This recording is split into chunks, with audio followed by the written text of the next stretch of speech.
بسم اللہ الرحمن الرحیم الحمد للہ رب العالمین والعاقبۃ للمتقین والصلاة والسلام علی سیدنا محمد وعلی آلہ واصحابہ اجمعین، اما بعد۔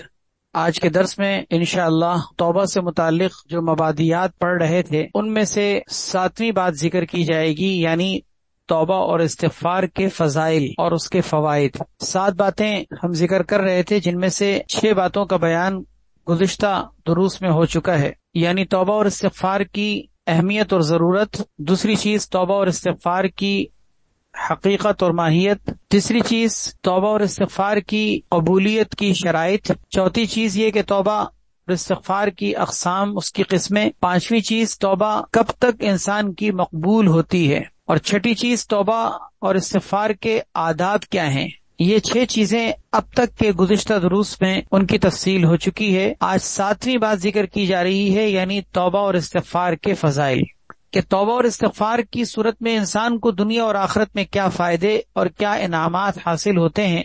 انشاءاللہ آج کے درس میں ہم اس کی تفصیل ذکر کریں گے۔ یہ بہت اہم موضوع ہے، اور بہت اہم اس موضوع پر کی جانے والی یہ جو گفتگو ہے، اس کو دل کے کانوں سے ہم سب کو سننے کی ضرورت ہے، خاص طور پر ایسے معاشرے کے اندر جبکہ چاروں طرف گناہوں کا ماحول ہے، اور یہی گناہوں کی کثرت کی وجہ ہے کہ آج ہم سب اجتماعی طور پر کتنے مسائل کا شکار ہیں۔ ہمارا ملک اس وقت کتنے نازک ترین مرحلے سے گزر رہا ہے۔ لوگ اپنی ذاتی اور اجتماعی زندگی اور انفرادی زندگی میں کتنے مسائل اور الجھنوں کا، پیچیدگیوں کا شکار ہو چکے ہیں کہ خودکشیوں تک کی نوبت آ چکی ہے۔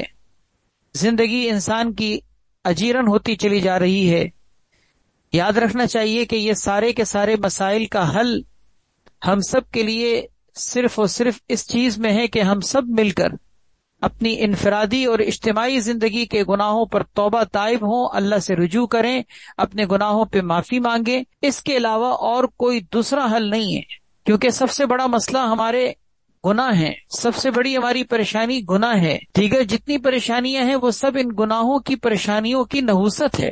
اس لیے اس توبہ اور استغفار کو اچھے طریقے سے سمجھنا اور عملی زندگی میں اس کو اپنانا چاہیے۔ اس کے لیے یہ جو قرآن و سنت کی روشنی میں آپ کے سامنے اس وقت توبہ اور استغفار کے فضائل اور انعامات ذکر کیے جا رہے ہیں، ان کو سنیے دل کے کانوں سے، تاکہ اس اہم ترین عمل کو اختیار کرنے کی طرف ہمیں رغبت ہو، شوق پیدا ہو، اور ہم اس طرف راغب ہوں، مائل ہوں، اور اپنی زندگیوں کے اندر استغفار کرنے والے بن جائیں۔ اللہ تعالی ہم سب کو اس کی توفیق عطا فرمائے۔ توبہ اور استغفار کے فضائل قرآن و سنت کے اندر کثرت سے بھرے ہوئے ہیں۔ خود قرآن کریم کے اندر بھی کثرت سے آیات قرآنیہ کے اندر اللہ تبارک و تعالی نے توبہ اور استغفار کے فضائل کو ذکر کیا ہے۔ اسی طرح اللہ کے نبی صلی اللہ علیہ وسلم نے ارشادات نبویہ اور فرامین نبویہ کے اندر ان کے اوپر بہت تفصیل سے روشنی ڈالی ہے۔ بہرحال میں مرتب اور سہل انداز میں آپ کے سامنے بالترتیب اس کے فضائل ذکر کر رہا ہوں۔ اللہ تبارک و تعالی ہم سب کو انفرادی اور اجتماعی طور پر بھرپور انداز میں توبہ اور استغفار کی توفیق عطا فرمائے۔ توبہ کرنے والے کی سب سے بڑی اور اہم فضیلت یہ ہے کہ اللہ تبارک و تعالی کا انسان محبوب بن جاتا ہے، اللہ تعالیٰ اس سے محبت کرتے ہیں، اور یہ بہت بڑا انعام انسان کو نصیب ہوتا ہے، جس کو ہم کہتے ہیں محبوبیت کا شرف۔ اللہ تعالیٰ کی محبوبیت کا شرف انسان کو نصیب ہوتا ہے۔ کیا مطلب؟ کہ اللہ تعالیٰ کا وہ محبوب بن جاتا ہے۔ حالانکہ آپ سوچئے کہ گناہ کر کے انسان اللہ کا مبغوض تھا، یعنی ناپسندیدہ، اللہ کے قہر و غضب کا مستحق تھا، لیکن ایک توبہ کیا کی، زندگی کو پلٹنے کا ارادہ کیا کیا کہ آن کے آن میں 1 منٹ پہلے، توبہ سے پہلے وہ اللہ کا مبغوض و ناپسندیدہ تھا، 1 منٹ کے بعد اس کی حیثیت اتنی بدل چکی ہے کہ اب وہ اللہ کا ولی بن گیا ہے، اللہ کا محبوب بن گیا ہے۔ اللہ قرآن میں ارشاد فرما رہے ہیں کہ میں اپنے ایسے بندے سے محبت کرتا ہوں جو توبہ کرتا ہے۔ سورہ بقرہ کی آیت نمبر 222 ہے، ان اللہ یحب التوابین ویحب المتطہرین۔ اللہ تبارک و تعالی ان لوگوں سے محبت کرتے ہیں جو اللہ کی طرف کثرت سے توبہ کے ذریعے سے رجوع کرتے ہیں، اور ان لوگوں سے بھی محبت کرتے ہیں جو خوب پاکی کا اور طہارت کا اہتمام کرتے ہیں۔ اس کا مطلب یہ کہ جو خوب کثرت سے توبہ کرنے والے اور خوب پاکی کا، طہارت کا اہتمام کرنے والے ہوں، وہ اللہ کے محبوب ہیں۔ حضرت انس بن مالک رضی اللہ تعالیٰ عنہ سے مروی ہے کہ آپ صلی اللہ علیہ وسلم نے ارشاد فرمائے کہ ان اللہ یحب الشاب التائب، بے شک اللہ تبارک و تعالی اس نوجوان سے محبت کرتے ہیں جو توبہ کرنے والا ہو۔ بطور خاص نوجوان کا تذکرہ اس لیے کیا کیونکہ وہ جوانی کی توبہ ہے، اور جوانی کی توبہ کی کیا ہی بات، در جوانی توبہ کردن شیوہ پیغمبری، کہ جوانی میں توبہ کرنا یہ تو انبیاء کا طریقہ ہے، ورنہ بڑھاپے میں تو ظالم بھیڑیا بھی پرہیزگار ہو جاتا ہے۔ مشہور شعر ہے نا فارسی کا کہ جوانی میں توبہ کرنا یہ انبیاء کا طریقہ ہے، ورنہ تو گرگ ظالم یعنی بھیڑیا جو ظالم ہو، جس نے ساری زندگی پنجے گاڑے ہوں، بکریوں کو نشانہ بنایا ہو، بڑھاپے میں آ کر جب اس کے منہ میں دانت نہیں ہوتے تو وہ بھی پرہیزگار بن جاتا ہے۔ اس کا مطلب یہ ہوا کہ جوانی کی توبہ یہ اصل توبہ ہے، کیونکہ گناہوں کے تقاضے اس وقت عروج پر ہوتے ہیں، دنیا کی چمک دمک اس کی آنکھوں کو خیرہ کر رہی ہوتی ہے، حرص اور طمع اور لالچ کا دل کے اندر ایک طوفان امڑ رہا ہوتا ہے۔ اس موقع پر انسان کا اپنے نفس اور نفسانیت کا مقابلہ کرنا، اپنی شہوتوں کا مقابلہ کرنا، اپنے گناہوں کے تقاضوں کو دبا کر زندگی گزارنا، یہ ہے انبیاء کا طریقہ، یہ ہے صلحاء کا طریقہ، یہ ہے اللہ کے محبوب بندوں کا طریقہ۔ آج ایک عمومی مزاج بن گیا ہے کہ ساری زندگی جوانی کے اندر بھی انسان گناہوں میں گزار کر اس آس پر بیٹھا رہتا ہے کہ میں بڑھاپے میں توبہ کروں گا۔ کیا کسی کو اس بات کی گارنٹی ہے کہ وہ اپنے بڑھاپے کی زندگی کے لمحات کو دیکھ سکے گا؟ اللہ اکبر۔ بہرحال یہ پہلی فضیلت ہو گئی۔ دوسری فضیلت توبہ کی یہ ہے کہ اس توبہ اور استغفار کی برکت سے عذاب الہی ٹل جاتا ہے، اللہ تبارک و تعالیٰ کے عذاب کے سلسلے رک جاتے ہیں۔ قرآن کریم میں اللہ تعالیٰ نے سورہ انفال کے اندر وعدہ کیا ہے کہ اللہ تعالیٰ توبہ کرنے والوں اور استغفار کرنے والوں پر عذاب نازل نہیں کرتے۔ سورہ انفال کی آیت ہے، آیت نمبر 33، وَمَا كَانَ اللَّهُ لِيُعَذِّبَهُمْ وَأَنْتَ فِيهِمْ، اے پیغمبر اللہ ایسا نہیں ہے کہ ان کو اس حالت میں عذاب دے گا کہ آپ ان کے درمیان موجود ہوں، یعنی آپ کے ہوتے ہوئے اس امت پر عذاب نہیں آئے گا۔ دوسرا، اللہ تعالیٰ اس حالت میں بھی ان کو عذاب نہیں دیں گے جبکہ وہ استغفار کر رہے ہیں، اس کا مطلب استغفار کرتے ہوئے اللہ کا عذاب نہیں آتا۔ یہی وجہ ہے کہ اگر کہیں عذاب کے آثار پیدا ہونے لگیں، کوئی طوفان کی خبریں آنے لگیں، سیلاب کی خبریں آنے لگیں، زلزلوں کی پیشن گوئیاں کی جا رہی ہوں، تو اس موقع پر کیا کہا جاتا ہے؟ اس موقع پر ایک ہی بات کہی جاتی ہے کہ بھئی اللہ سے توبہ کرو، استغفار کرو، کیونکہ ہمیں پتہ ہے ہم چاہے ایمان لانے کے بعد جتنے فسق و فجور اختیار کرنے والے بن جائیں اور جتنے ہی گئے گزرے ہوں، لیکن ہر مومن اس حقیقت کو جانتا ہے کہ عذاب الہی کے اگر آثار نمایاں ہونے لگیں تو اس موقع پر اگر بچنے کا طریقہ ہے تو ایک ہی طریقہ ہے کہ اللہ سے توبہ کی جائے۔ چنانچہ اس وقت کیا ہوتا ہے، مسجدوں سے اذانیں دی جا رہی ہوتی ہیں، توبہ کی جا رہی ہوتی ہے، لوگ استغفار کر رہے ہوتے ہیں، اور یہی تعلیم دی جاتی ہے، تلقین کی جاتی ہے کہ بھئی استغفار کیا جائے۔ استغفار کرتے ہوئے اللہ تعالیٰ کا یہ وعدہ ہے، ما کان اللہ معذبہم وہم یستغفرون، اللہ لوگوں کے استغفار کرتے ہوئے عذاب نہیں دیتے۔ تو کتنا بڑا یہ فائدہ کہ توبہ کی برکت سے عذاب الہی ٹل جاتا ہے۔ تیسرا فائدہ یہ ہے کہ استغفار کرنے کی برکت سے اللہ تبارک و تعالیٰ کی جانب سے رحمت کی بارش برسنی شروع ہو جاتی ہے، باران رحمت برسنا شروع ہو جاتا ہے۔ قحط سالی کا موسم ہو، خشک سالی کا موسم ہو، پانی کی کمی ہو، ہر اس طرح کے تمام مسائل کا حل صرف یہ ہے کہ انسان توبہ کرے، استغفار کرے۔ آج آپ کو معلوم ہے کہ پانی کے حوالے سے کتنے مسائل ہیں، زمین کے اندر خطرناک حد تک پانی کا لیول کم ہو رہا ہے، چنانچہ گھر گھر کے اندر بورنگ کروائی جاتی ہے، اور پرانی ذرا سی کوئی بورنگ کچھ عرصے پرانی ہو گئی ہو تو ان کی طرف سے کثرت سے یہ چیز دیکھنے میں آ رہی ہے کہ وہ کہتے ہیں کہ بورنگ بیٹھ گئی، پانی کا لیول اتنی تیزی سے نیچے کم ہو رہا ہے۔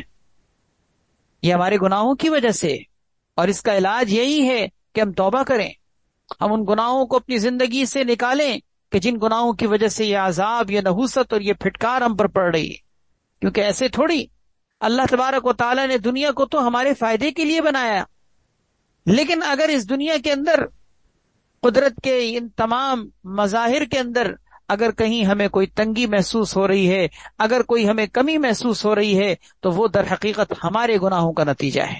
اس پر استغفار کرنے کی ضرورت ہے. بہرحال استغفار کی یہ بہت بڑی فضیلت کہ باران رحمت برسنا شروع ہو جاتا ہے. قرآن کریم اللہ تعالیٰ نے حضرت ہود علیہ الصلوۃ والسلام کا قصہ نقل کرتے ہوئے ارشاد فرمایا ہے کہ انہوں نے اپنی قوم کو جو کہ قحط سالی میں مبتلا ہوئی تھی، خشک سالی کا شکار ہوئی تھی، انہوں نے اپنی قوم کو یہ دعوت دیتے ہوئے ارشاد فرمایا، یا قوم استغفروا ربکم ثم توبوا الی، اے میری قوم اپنے پروردگار سے اپنے گناہوں پر معافی مانگو، توبہ کرو. یرسل السماء علیکم مدرارا، وہ تم پر آسمان سے موسلا دھار بارشیں برسائے گا. حضرت نوح علیہ الصلوۃ والسلام کے بھی اسی طرح کے الفاظ قرآن کریم کے اندر موجود ہیں. سورہ نوح میں اللہ تعالیٰ نے ارشاد فرمایا کہ حضرت نوح علیہ الصلوۃ والسلام نے کس طرح اپنی قوم کو دعوت دی، اور دعوت دیتے ہوئے ان کے یہ الفاظ بھی نقل کیے گئے ہیں، استغفروا ربکم انہ کان غفارا، اپنے پروردگار سے معافی مانگو، یقین جانو کہ وہ ضرور تمہاری مغفرت کرے گا. یرسل السماء علیکم مدرارا، وہ تم پر آسمان سے خوب کثرت سے بارشیں برسائے گا. آج بھی اگر بارش نہ ہو، خشک سالی ہو، قحط سالی ہو، زمین سوکھ رہی ہو، خشک سالی کی وجہ سے پیداوار کے اندر کمی ہو رہی ہو، تو ایسی صورت میں کیا کہا جاتا ہے؟ یہی نا کہ صلاۃ الاستسقاء پڑھی جائے، اللہ رب العزت سے مانگا جائے، توبہ کی جائے، استغفار کیا جائے. کیوں؟ اس لیے کہ ہمیں پتہ ہے کہ اس خشک سالی کا حل صرف اور صرف اللہ سے مانگنے میں ہے. صرف اس بات میں اس کا حل رکھا گیا ہے کہ ہم اللہ ہی کی طرف رجوع کریں. چوتھی فضیلت استغفار کرنے کی یہ ہے کہ اس کی برکت سے اللہ تعالی مال میں بھی اور اولاد میں بھی ترقی عطا فرماتے ہیں. چنانچہ حضرت نوح علیہ الصلوۃ والسلام نے قرآن کریم میں وہ جو دعوت کے الفاظ ان کے ذکر کیے گئے ہیں، اس میں آگے جا کر یہ بھی ارشاد فرمایا کہ تم اپنے رب سے استغفار کرو، نتیجے میں تمہیں اللہ تعالیٰ کیا دیں گے؟ یمددکم باموال وبنین، اللہ تعالیٰ تمہارے مال میں بھی ترقی دیں گے، تمہاری اولاد میں بھی ترقی دیں گے. مال میں بھی ترقی، اولاد میں بھی ترقی اس بات پر منحصر ہے کہ انسان اپنے گناہوں پر توبہ کرنا سیکھ لے. مال میں بھی کمی کیوں آتی ہے؟ حدیث میں آتا ہے انسان محروم کر دیا جاتا ہے گناہ کی وجہ سے، اپنے اس رزق سے محروم کر دیا جاتا ہے جو رزق اس کو ملنے والا تھا. یعنی وہ رزق اس کو ملنا تھا لیکن اپنے گناہ کی وجہ سے وہ اس رزق سے محروم کر دیا جاتا ہے. تو معلوم کیا ہوا کہ اس گناہ سے توبہ کرنے کی برکت سے انسان اپنے اس رزق کو پا سکتا ہے. رزق کی تنگی، معاشی تنگی، اقتصادی بحران، اسی طرح کرائسس، انسان چاہے اپنی انفرادی زندگی کے اندر اس کا شکار ہو، یا اس وقت جو ہم پوری اجتماعی طور پر ملکی سطح پر ہم اس کے جو شکار ہو رہے ہیں، ان کا حل توبہ میں ہے، استغفار میں ہے، اللہ سے معافی مانگنے میں. حضرت جابر بن عبداللہ رضی اللہ تعالیٰ عنہ نے ایک بڑا پیارا قصہ نقل کیا ہے. فرماتے ہیں کہ ایک انصاری صحابی نبی کریم صلی اللہ علیہ وسلم کی خدمت اقدس میں حاضر ہوئے اور آ کر عرض کیا، یا رسول اللہ ما رزقت ولدا قط، کہ مجھے آج تک اولاد کی نعمت نہیں ملی. عرصہ ہوا تھا ان کی شادی کو، اولاد نہیں ہوئی تھی. آ کر نبی علیہ الصلوۃ والسلام سے اپنا دکھڑا ذکر کیا کہ یا رسول اللہ مجھے ایک عرصے سے اولاد کی نعمت نہیں ملی. آپ صلی اللہ علیہ وسلم نے ارشاد فرمایا، فَأَيْنَ أَنْتَ مِنْ كَثْرَةِ الْإِسْتِغْفَارِ وَكَثْرَةِ الصَّدَقَةِ تُرْزَقُ بِهِمَا، کہ تم کہاں پیچھے رہ گئے کثرت سے استغفار کرنے سے، اور کہاں تم پیچھے رہ گئے کثرت سے صدقہ کرنے سے، کہ یہ دونوں کام تم کیوں نہیں کرتے ہو کہ ان کی برکت سے تمہیں اللہ کی جانب سے رزق دیا جائے اور تمہیں اولاد مل جائے. یعنی آپ نے دو باتوں کی ترغیب دی، ایک کثرت سے استغفار کرنا اور ایک کثرت سے صدقہ خیرات کرنا. راوی کہتے ہیں کہ ان صحابی نے جا کر دونوں کاموں کی کثرت شروع کر دی. اس کی برکت سے اللہ تعالیٰ نے ان کو 9 اولاد نرینہ عطا فرمائی.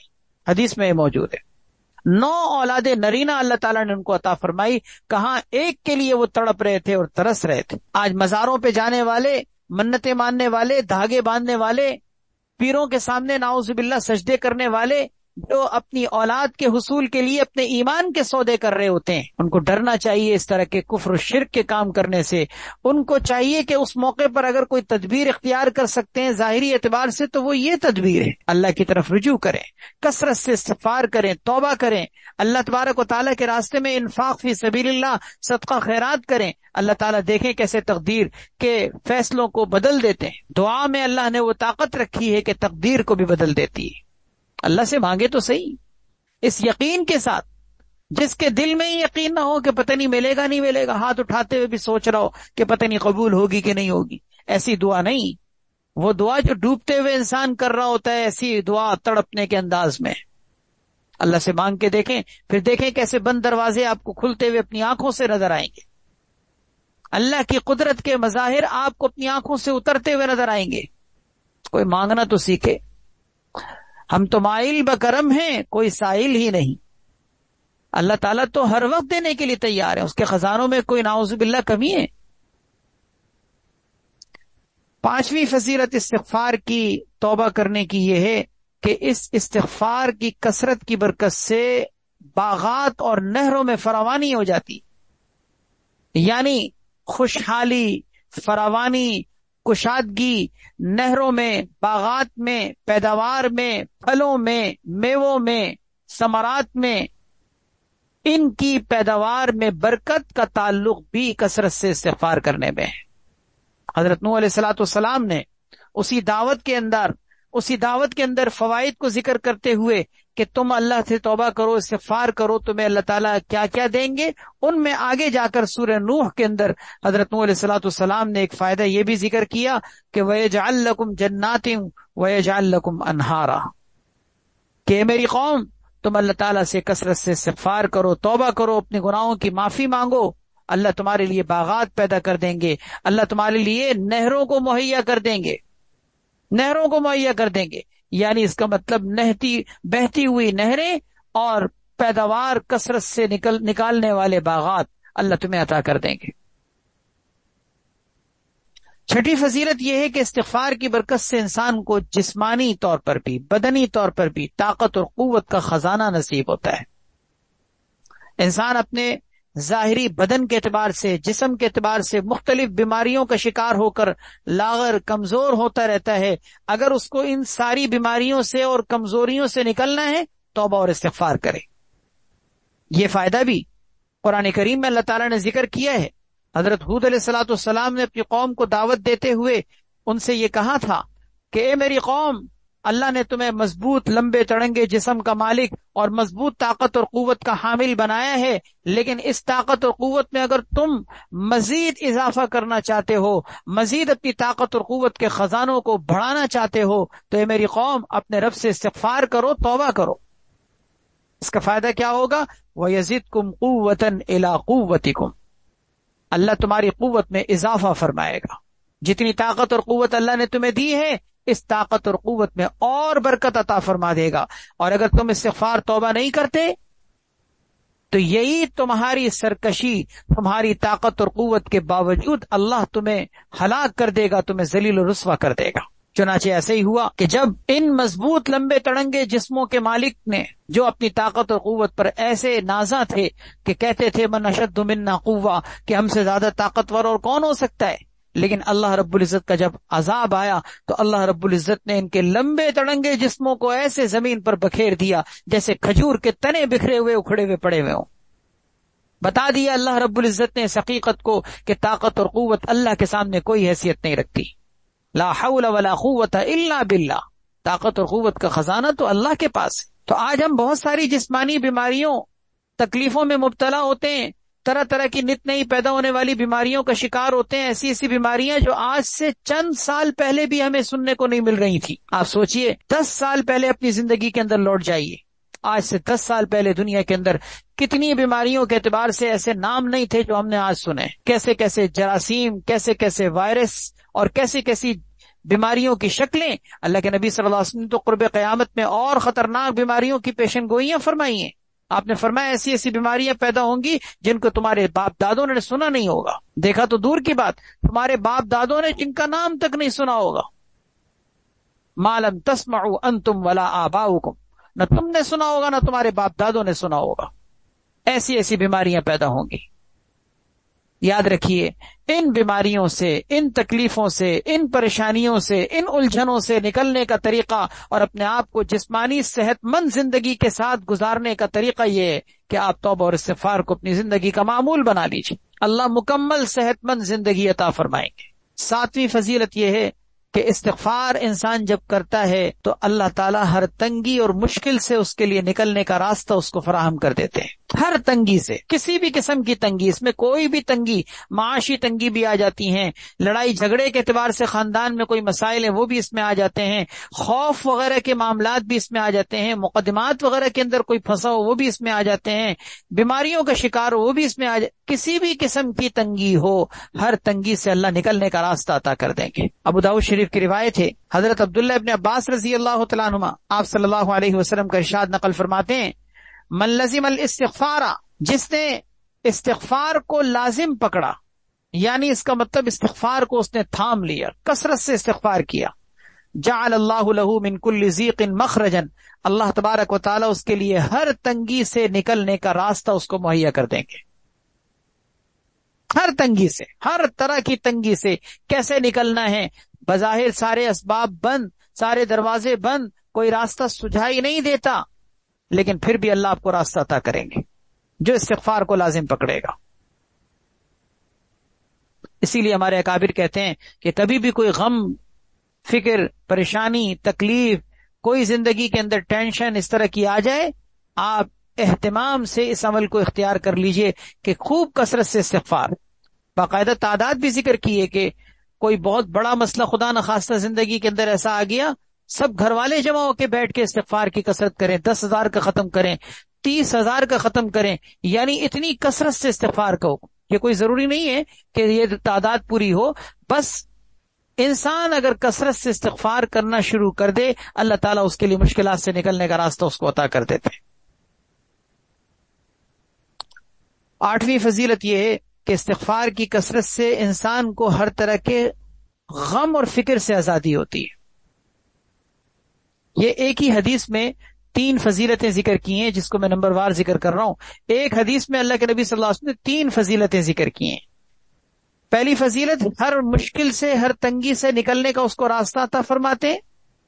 دوسری فضیلت یہ کہ وَمِن كُلِّ هَمٍّ فَرَجًا، ہر غم اور فکر سے اللہ اس کو آزادی نصیب کرتے ہیں. تیسری فضیلت وَرَزَقَهُ مِنْ حَيْثُ لَا يَحْتَسِبُ، اللہ تعالیٰ اس کو بے گمان رزق عطا کرتے ہیں، یعنی ایسی جگہ سے رزق عطا کرتے ہیں جہاں سے اس کو ملنے کا گمان بھی نہ ہو. یہ ایک حدیث میں گویا 3 فضیلتیں.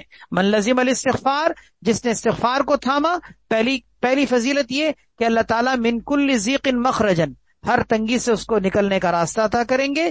دوسری فضیلت، ہر غم اور فکر سے اللہ اس کو آزاد کر دیں گے. تیسری فضیلت، اس کو بے گمان رزق عطا کریں گے. اس کا مطلب 7ویں، 8ویں، 9ویں فضیلت یہ تینوں ایک ہی حدیث کے اندر موجود ہے. اس کا مطلب یہ ہوا کہ انسان کے لیے رزق کے راستے بھی استغفار کے ذریعے سے رکھے گئے ہیں. ایسی جگہوں سے رزق ملتا ہے کہ انسان کو جہاں سے ملنے کی امید بھی نہیں ہوتی. اسی طرح اس میں قابل غور ایک لفظ ہے کہ وَمِن كُلِّ هَمٍّ فَرَجًا، اللہ ہر غم اور فکر سے اس کو آزاد کر دیتے ہیں. آج کے معاشرے کا آپ کو پتہ ہے کہ بہت بڑا مسئلہ غم اور فکر ہے، جس کو ہم ٹینشن کہتے ہیں، انزائٹی کہتے ہیں. لوگ ٹینشن اور انزائٹی کی طرف کتنا جا رہے ہیں، آپ کو اندازہ ہوگا کہ معاشرے کے اندر کتنا بڑا طبقہ ایسا ہے جو انزائٹی کی طرف جا رہا ہے. خوف اور گھبراہٹ، دل میں خوف اور گھبراہٹ طاری ہے، پتہ نہیں چل رہا، بے چینی ہے، اضطراب ہے، بے قراری ہے، سکون نہیں مل رہا. مچھلی کی طرح انسان جو ہے وہ تڑپ رہا ہے. ڈاکٹروں کے پاس جاتا ہے، کبھی نفسیات کے ڈاکٹر کے پاس جاتا ہے، کبھی کس ڈاکٹر کے پاس جا کر اپنا مسئلہ ذکر کرتا ہے، کسی کے پاس اس کا حل نہیں. کوئی انزائٹی کا مرض کہہ کر اس کو گولیاں دے رہا ہے. لیکن انسان اس الجھن سے، اس پیچیدگی سے نکل ہی نہیں پا رہا. لوگ تو آج انزائٹی کے مرض میں مبتلا ہو کر نعوذ باللہ اس سے زیادہ آگے کا قدم اٹھا رہے ہیں. اللہ تعالیٰ پناہ میں رکھے، خودکشی کی طرف جا رہے ہیں. اتنا ہموم اور فکروں کا انبار سر پر بوجھ بن کر آ رہا ہے. اس حدیث میں آپ دیکھیے اللہ کے نبی صلی اللہ علیہ وسلم نے وعدہ کیا ہے کہ جو استغفار کو تھامے گا من کل ہم من فرجا، اللہ تعالیٰ اس کو ہر طرح کے غم اور فکر سے آزاد کر دیں گے۔ 9 فضیلتیں ہو گئی۔ 10ویں فضیلت یہ ہے کہ انسان سچی توبہ کرنے والا، یعنی اللہ سے سچی توبہ اور استغفار کے ساتھ رجوع کرنے والا، اللہ تعالیٰ نے اس کے لیے قرآن کریم میں جنت کے وعدے کیے ہیں، جنت میں داخلہ نصیب ہوگا۔ سورہ تحریم پارہ نمبر 28 اس کے دوسرے رکوع میں دیکھیے اللہ تبارک و تعالیٰ کیا فرماتے ہیں، یا ایھا الذین آمنوا توبوا الی اللہ توبۃ نصوحا، اے ایمان والوں اللہ کے حضور سچی توبہ کرو۔ اس کا فائدہ کیا ہوگا کہ اللہ تعالیٰ تمہیں ایک تو گناہوں سے پاک صاف ستھرا کر دیں گے، تمہارے گناہوں کو معاف کر دیں گے، دوسرا تمہیں ایسی باغات میں، ایسی جنتوں میں داخل کریں گے کہ جس کے نیچے سے نہریں بہتی ہوں۔ گویا سچی توبہ کرنے پر جنت کو مرتب کیا گیا ہے۔ سچی توبہ، یہی سچی توبہ اگر کفر سے کی جائے تو انسان مومن ہو جاتا ہے، فاسق اور فاجر سے توبہ کرے تو صالح بن جاتا ہے۔ یہی تو توبہ ہے نا، کہ کفر سے توبہ کر کے انسان مومن ہوتا ہے، پھر مومن ہونے کے بعد اگر وہ فسق و فجور کی زندگی گزار رہا تھا تو پھر وہ فسق و فجور سے توبہ کر کے نیک و صالح بن کر زندگی گزار رہا ہوتا ہے۔ بہرحال یہ توبہ نصوح دونوں صورتوں میں انسان کے لیے جنت میں داخلے کا باعث ہے۔ 11ویں فضیلت یہ ہے کہ انسان کی زندگی اس استغفار کی برکت سے پر لطف خوشگوار ہو جاتی ہے، دوسرے الفاظ میں مزیدار ہو جاتی ہے۔ زندگی انسان انجوائے کر رہا ہوتا ہے، زندگی کا لطف انسان کو نصیب ہوتا ہے، زندگی کی بہاریں انسان کو نصیب ہوتی ہیں۔ قرآن کریم میں اللہ تبارک و تعالی نے ارشاد فرمایا، حضرت ہود علیہ السلام کا قول کہ انہوں نے اپنی قوم کو استغفار کی دعوت دیتے ہوئے فرمایا کہ ان استغفروا ربکم ثم توبوا الیہ یمتعکم متاعا حسنا، کہ تم اپنے رب سے استغفار کرو، اپنے گناہوں پہ شرمندگی کے ساتھ معافی مانگو، توبہ کرو، یمتعکم متاعا حسنا، وہ تمہیں ایک خاص مقررہ وقت تک زندگی سے اچھا لطف اٹھانے کا موقع دے گا۔ خاص مقررہ وقت تک کا مطلب یہ کہ زندگی کا بھی ظاہر ہے کہ ایک اینڈ ہوتا ہے، ہمیشہ کے لیے تو نہیں نا۔ ایک انسان استغفار کرے، توبہ کرے، زندگی کی بہاریں اس کو نصیب ہو جائیں گی، زندگی کا لطف انسان کو نصیب ہوگا، لیکن ایک خاص وقت تک۔ جب موت آئے گی سارے مزے ختم، اب انسان کے لیے دار آخرت منتقل ہونا ہے۔ تو ہر زندگی کا مزہ، ہر زندگی کا عیش وہ ایک خاص لمٹ تک ہے۔ فرمایا کہ تم اپنے رب سے استغفار کرو، تمہیں زندگی کا لطف اٹھانے کا اللہ تعالیٰ موقع دے گا۔ یمتعکم متاعا حسنا الی اجل مسمی۔ 12ویں فضیلت یہ ہے کہ اللہ تعالیٰ نے استغفار کرنے والوں کے ساتھ اس بات کا وعدہ کیا ہے کہ جو استغفار کرے گا اللہ اس کو معاف کر دیں گے، یعنی اس دعا کے قبول کرنے کا اللہ کی طرف سے وعدہ ہے، وعدہ کیا گیا ہے۔ ایک روایت میں تو آتا ہے کہ اللہ نے اپنے اوپر یہ بات لازم کر لی ہے کہ اللہ تعالیٰ معافی مانگنے والوں کو معاف کریں گے۔ طبرانی کی روایت ہے، نبی کریم صلی اللہ علیہ وسلم نے ارشاد فرمایا کہ جس نے گناہ کیا اور وہ اس حقیقت کو جانتا ہو کہ اللہ ہر چیز پر قادر ہیں، اگر عذاب دینا چاہیں تو عذاب دے سکتے ہیں، معاف کرنا چاہیں تو معاف کر سکتے ہیں، وہ اس حقیقت کو جانتا ہو، گناہ کر کے اس حقیقت کو جانتا ہو، تو اللہ تعالیٰ نے اپنے اوپر لازم کر لیا ہے کہ اللہ اس کی مغفرت کر دیں گے۔ کان حقا علی اللہ ان یغفر لہ، اللہ تعالیٰ نے اپنے اوپر اس بات کو لازم کر لیا ہے کہ اللہ اس کی مغفرت کرے۔ حضرت عبداللہ بن مسعود رضی اللہ تعالیٰ عنہ کا ارشاد ہے، فرماتے ہیں کہ التوبۃ النصوح تکفر کل سیئۃ، سچی توبہ انسان کے ہر گناہ کو معاف کر دیتی ہے۔ پھر انہوں نے اس بات کو ثابت کرنے کے لیے قرآن کی آیت پڑھی، یہ وہی آیت جو میں نے بھی سورہ تحریم کی آپ کے سامنے پڑھی ہے، کہ اس آیت کو پڑھ کر یا ایھا الذین آمنوا توبوا الی اللہ توبۃ نصوحا عسیٰ ربکم ان یکفر عنکم سیئاتکم۔ اس آیت کو پڑھ کر انہوں نے دلیل دی کہ دیکھو اس آیت میں کہا گیا ہے کہ سچی توبہ کرو، اللہ تعالیٰ تمہارے گناہوں کو معاف کر دیں گے۔ تو اس کا مطلب یہ ہوا کہ التوبۃ النصوح تکفر کل سیئات، سچی توبہ ہر گناہ کو مٹا دیتی ہے، چاہے انسان کتنا بڑا پاپی کیوں نہ ہو، کتنا بڑا گناہگار کیوں نہ ہو، اس کے گناہوں نے آسمان و زمین کے فاصلوں کو بھر دیا ہو، ایسے گناہ کے کائنات میں کسی نے نہ کیا ہوں جس سے انسانیت بھی دہل جائے، جس سے انسانیت بھی شرما جائے. ایسے گناہ، ایسے دلدوز گناہ، اندوہناک گناہ جس کا کرنے والا اللہ کی رحمت سے مایوس ہونے کی طرف چلا گیا ہو.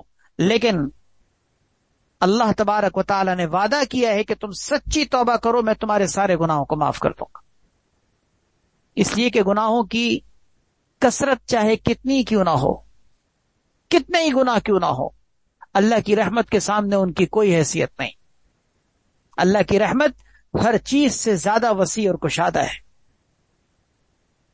پیارے نبی صلی اللہ علیہ وسلم نے کیا پیارے الفاظ توبہ کے ایک صحابی کو سکھائے جو اپنے گناہوں سے بہت زیادہ پریشان تھے اور آپ صلی اللہ علیہ وسلم کے پاس آئے تھے. آپ صلی اللہ علیہ وسلم نے ان سے یہ کلمات پڑھوائے، اور وہ کلمات کیا؟ اللہم مغفرتک اوسع من ذنوبی. اللہ تیری مغفرت میرے گناہوں سے زیادہ وسیع اور کشادہ ہے. ورحمتک ارجع عندی من عملی، اور تیری رحمت یہ مجھے اپنے اعمال سے زیادہ امید ہے. اللہم مغفرتک اوسع من ذنوبی ورحمتک ارجع عندی من عملی. اللہ تیری مغفرت میرے گناہوں سے زیادہ وسیع اور کشادہ ہے، اور تیری رحمت کا مجھے اپنی عمل سے زیادہ امید ہے کہ تیری رحمت سے انشاءاللہ میں بخشا جاؤں گا. 3 مرتبہ آپ نے یہ استغفار کے کلمات ان کو پڑھوائے اور فرمایا کہ اللہ نے تمہارے سارے گناہ معاف کر دیے. اس دعا کے اندر لفظ پہ غور کیجئے، اے اللہ تیری مغفرت میرے گناہوں سے زیادہ وسیع اور کشادہ ہے. یہ اللہ کے سامنے یہ کہیں، توبہ کرتے ہوئے یہ حوالہ دیں اس حدیث کا، اور کہیں کہ اللہ تیری رحمت، تیری مغفرت، تیری بخشش کے خزانے، ان کے سامنے میرے گناہوں کی باوجود کثرت کے بھی کوئی حیثیت نہیں. حضرت حکیم اختر صاحب رحمہ اللہ تعالی، اللہ ان کے درجات بلند فرمائے، آپ نے نام سنا ہوگا، ان کی کتابیں، ان کے بیانات سنا اور پڑھا کریں. ہمارے بہت ماضی قریب میں بہت بڑے بزرگ گزرے ہیں. وہ فرمایا کرتے تھے، ایک دفعہ میں نے خود ان سے بیان میں یہ بات سنی تھی، کیا پیاری بات ایسی دل کو لگی تھی. کہنے لگے ہمارے گناہوں کی اللہ کے سامنے، اللہ کی رحمت کے سامنے اس لیے کوئی حیثیت نہیں کہ ہمارے گناہ چاہے کتنے ہی کثیر کیوں نہ ہو جائیں، کتنے ہی زیادہ کیوں نہ ہو جائیں، لیکن وہ محدود ہیں، کیونکہ وہ معدود ہیں. محدود ہیں یعنی ان کی ایک خاص حد ہے، ایک لمٹ ہے، اس لیے کہ وہ معدود ہیں کہ ان کے اوپر گنتی فٹ آتی ہے، چاہے کتنے ہی کیوں نہ ہو، چاہے لاکھ نہیں کروڑوں کھربوں اربوں ہوں، لیکن بہرحال کوئی نہ کوئی عدد تو ان کے اوپر فٹ آئے گا نا. فرمائے کہ ہمارے گناہ باوجود کثرت کے محدود ہیں کیونکہ وہ معدود ہیں، اور اللہ کی رحمت غیر محدود اور غیر معدود ہے. اور محدود چیز کا غیر محدود چیز کے سامنے کیا ذکر ہو سکتا ہے؟ تو اس لیے ہمارے گناہوں کی کیا حیثیت اللہ کی رحمت کے سامنے، کیونکہ ہمارے گناہ محدود ہیں، اللہ کی رحمت غیر محدود ہے، اور غیر محدود رحمت کے سامنے محدود چیز کی کوئی حیثیت نہیں ہوتی. اس لیے کبھی اپنی گناہوں کی وجہ سے مایوس نہ ہونا، کبھی اپنے گناہوں کی وجہ سے مایوس نہ ہونا، کیونکہ شیطان مایوسی کے راستے سے انسان کو گمراہی کے راستے پہ ڈال دیتا ہے. وہ یہ کہتا ہے کہ تمہیں کون معاف کرے گا، تمہارے ہاتھ تو اتنے لوگوں کے قتل کے خون سے رنگے ہوئے ہیں، تمہیں کون معاف کرے گا، تم نے تو فحاشی اور یعنی بے حیائی اور بے شرمی اور زناکاری اور بدکاری کی حد کر دی ہے، تمہیں کون معاف کرے گا، تمہارے اوپر تو اتنے حقوق اللہ اور حقوق العباد کا بوجھ ہے. اس طرح کی ساری باتیں یاد رکھیں، یہ سب مایوسی کی طرف جانے کا راستہ ہے. ایک چیز یاد رکھیے، لا تقنطوا من رحمت اللہ.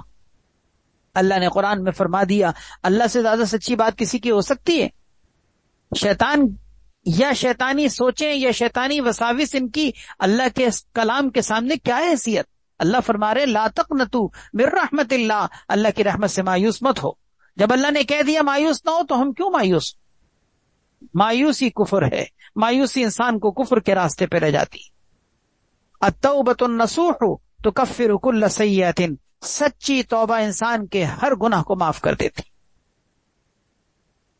حدیث میں آتا ہے، حدیث قدسی ہے، اللہ کے نبی صلی اللہ علیہ وسلم نے یہ اللہ تعالیٰ کا ارشاد نقل فرمایا. حدیث قدسی کا مطلب یہی ہوتا ہے کہ اللہ تعالیٰ نے ارشاد فرمایا کہ یا ابن آدم انک ما دعوتنی ورجوتنی غفرت لک علی ما کان فیک ولا ابالی. اے ابن آدم، اے انسان، جب تک تو مجھ سے مغفرت مانگتا رہے گا اور مجھ سے امید رکھتا رہے گا میں تجھے معاف کرتا رہوں گا، چاہے تو کوئی بھی گناہ کرے۔ مجھے کسی کی کوئی پرواہ نہیں کہ کس کو مجھے جواب دینا ہے، کہ میں معاف کر دوں اور کوئی مجھ سے آ کے پوچھ سکے کہ کیوں معاف کیا، مجھے کسی کی پرواہ نہیں ہے، میں کسی کا جواب دے نہیں ہوں۔ پھر فرمایا یا ابن آدم لو بلغت ذنوبک عنان السماء، اے ابن آدم، اے انسان، اگر تیرے گناہ آسمان کی بلندیوں کو پہنچ جائیں پھر بھی تو مجھ سے آ کر استغفار کرے، مغفرت مانگے، میں تجھے معاف کر دوں گا، مجھے کسی کی پرواہ نہیں، مجھے کسی کا جواب نہیں دینا، کوئی مجھ سے نہیں پوچھ سکتا کہ میں نے اتنے گناہ کیوں معاف کیے۔ کیا عجیب جملہ ہے، اللہ اکبر۔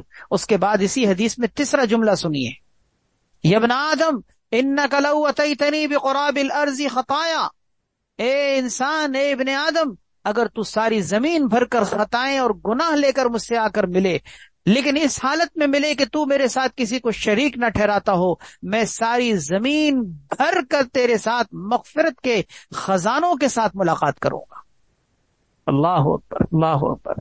اس کا کیا مطلب کہ ساری زمین بھر کر کوئی گناہ، آپ بول تو سوچیں کہ کوئی ساری زمین بھر کر گناہ کر سکتا ہے، لیکن فرمایا اگر تو ساری زمین بھر دے گناہوں سے، پھر بھی اگر تو مجھ سے اس حالت میں آ کر ملاقات کرے کہ تو میرے ساتھ کسی کو شریک نہ ٹھہراتا ہو، میں تجھ سے اس حالت میں ملوں گا کہ ساری زمین بھر کر مغفرت کے خزانے میرے پاس ہوں گے، میں اس حالت میں تجھ سے ملاقات کروں گا۔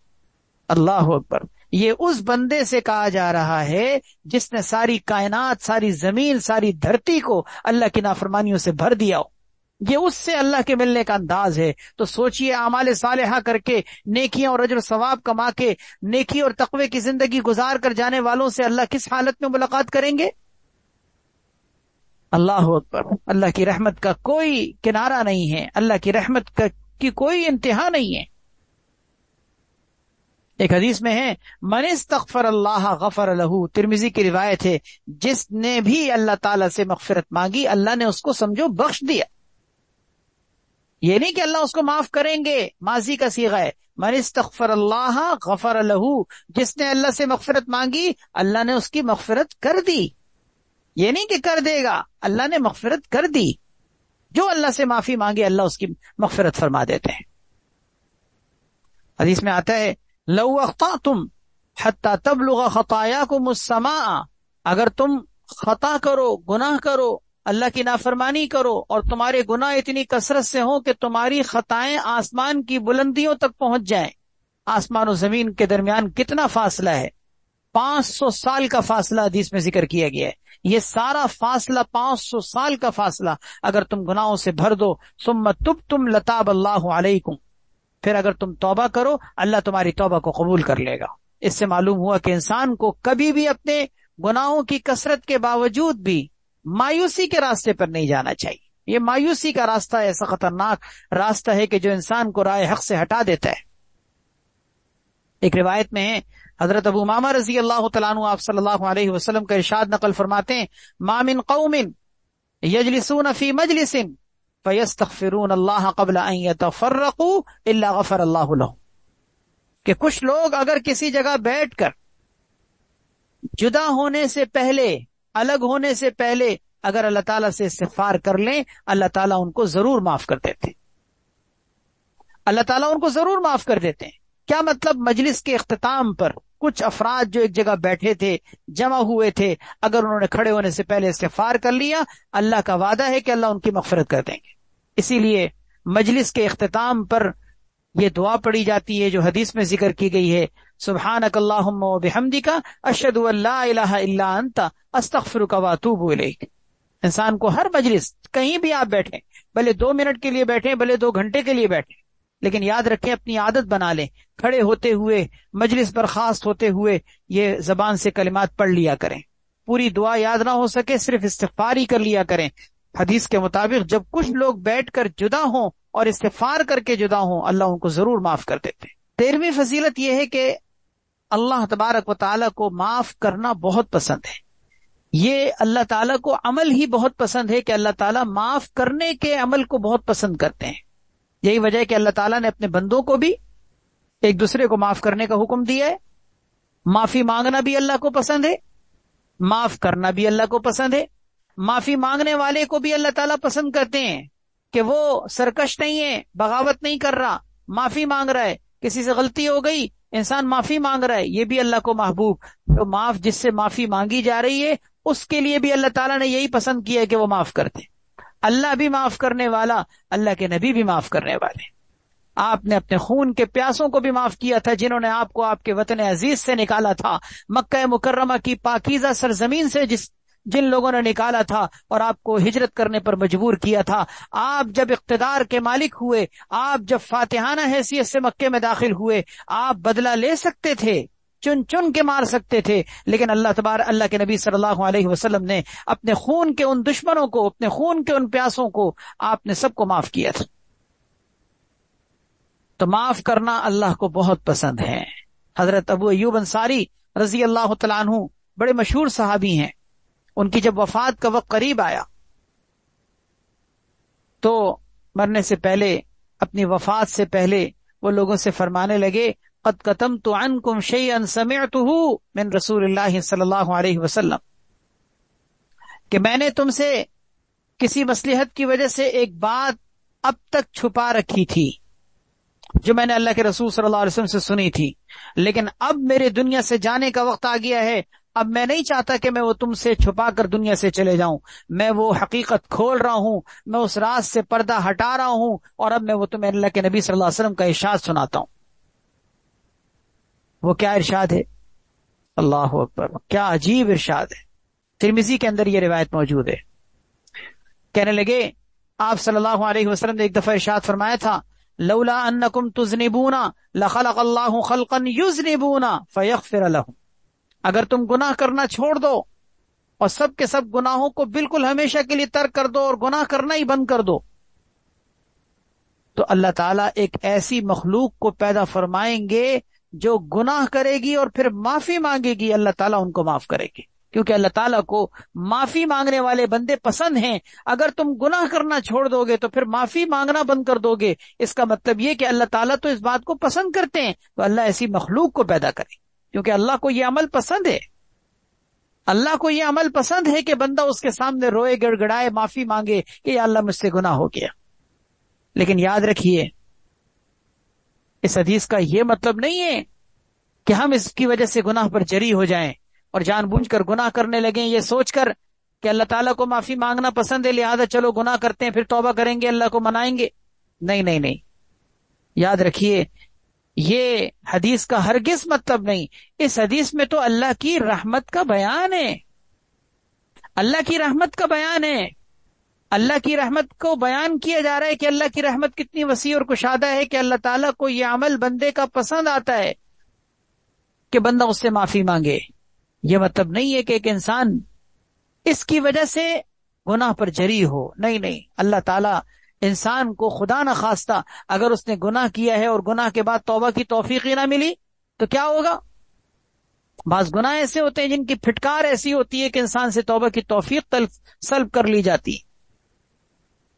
تو اس لیے گناہ کے بارے میں کبھی جری نہ ہو.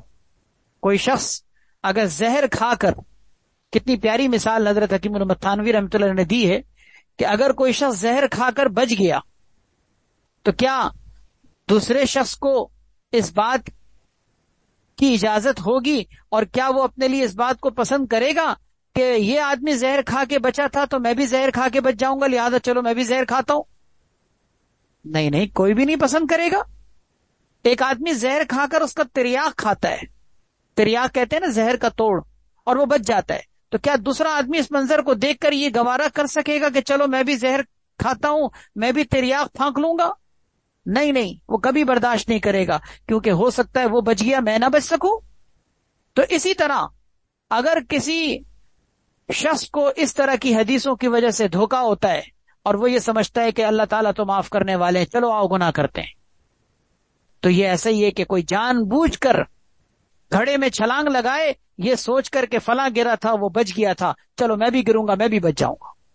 ہوتا ہے نا، حادثے ہوتے ہیں، خدا نہ خواستہ کوئی گاڑی جو ہے وہ کسی پہاڑی سے لڑک جائے، کوئی کھائی میں گر جائے اور لوگ اس کے اندر حیرت انگیز معجزانہ طور پر بچ جائیں، تو کیا وہاں سے دوسری گاڑی گزارنے والے کیا اس جگہ سے اپنی گاڑی کو گرا سکتے ہیں یہ سوچ کر کے فلاں لوگ بچے تھے چلو ہم بھی گرتے ہیں ہم بھی بچیں گے؟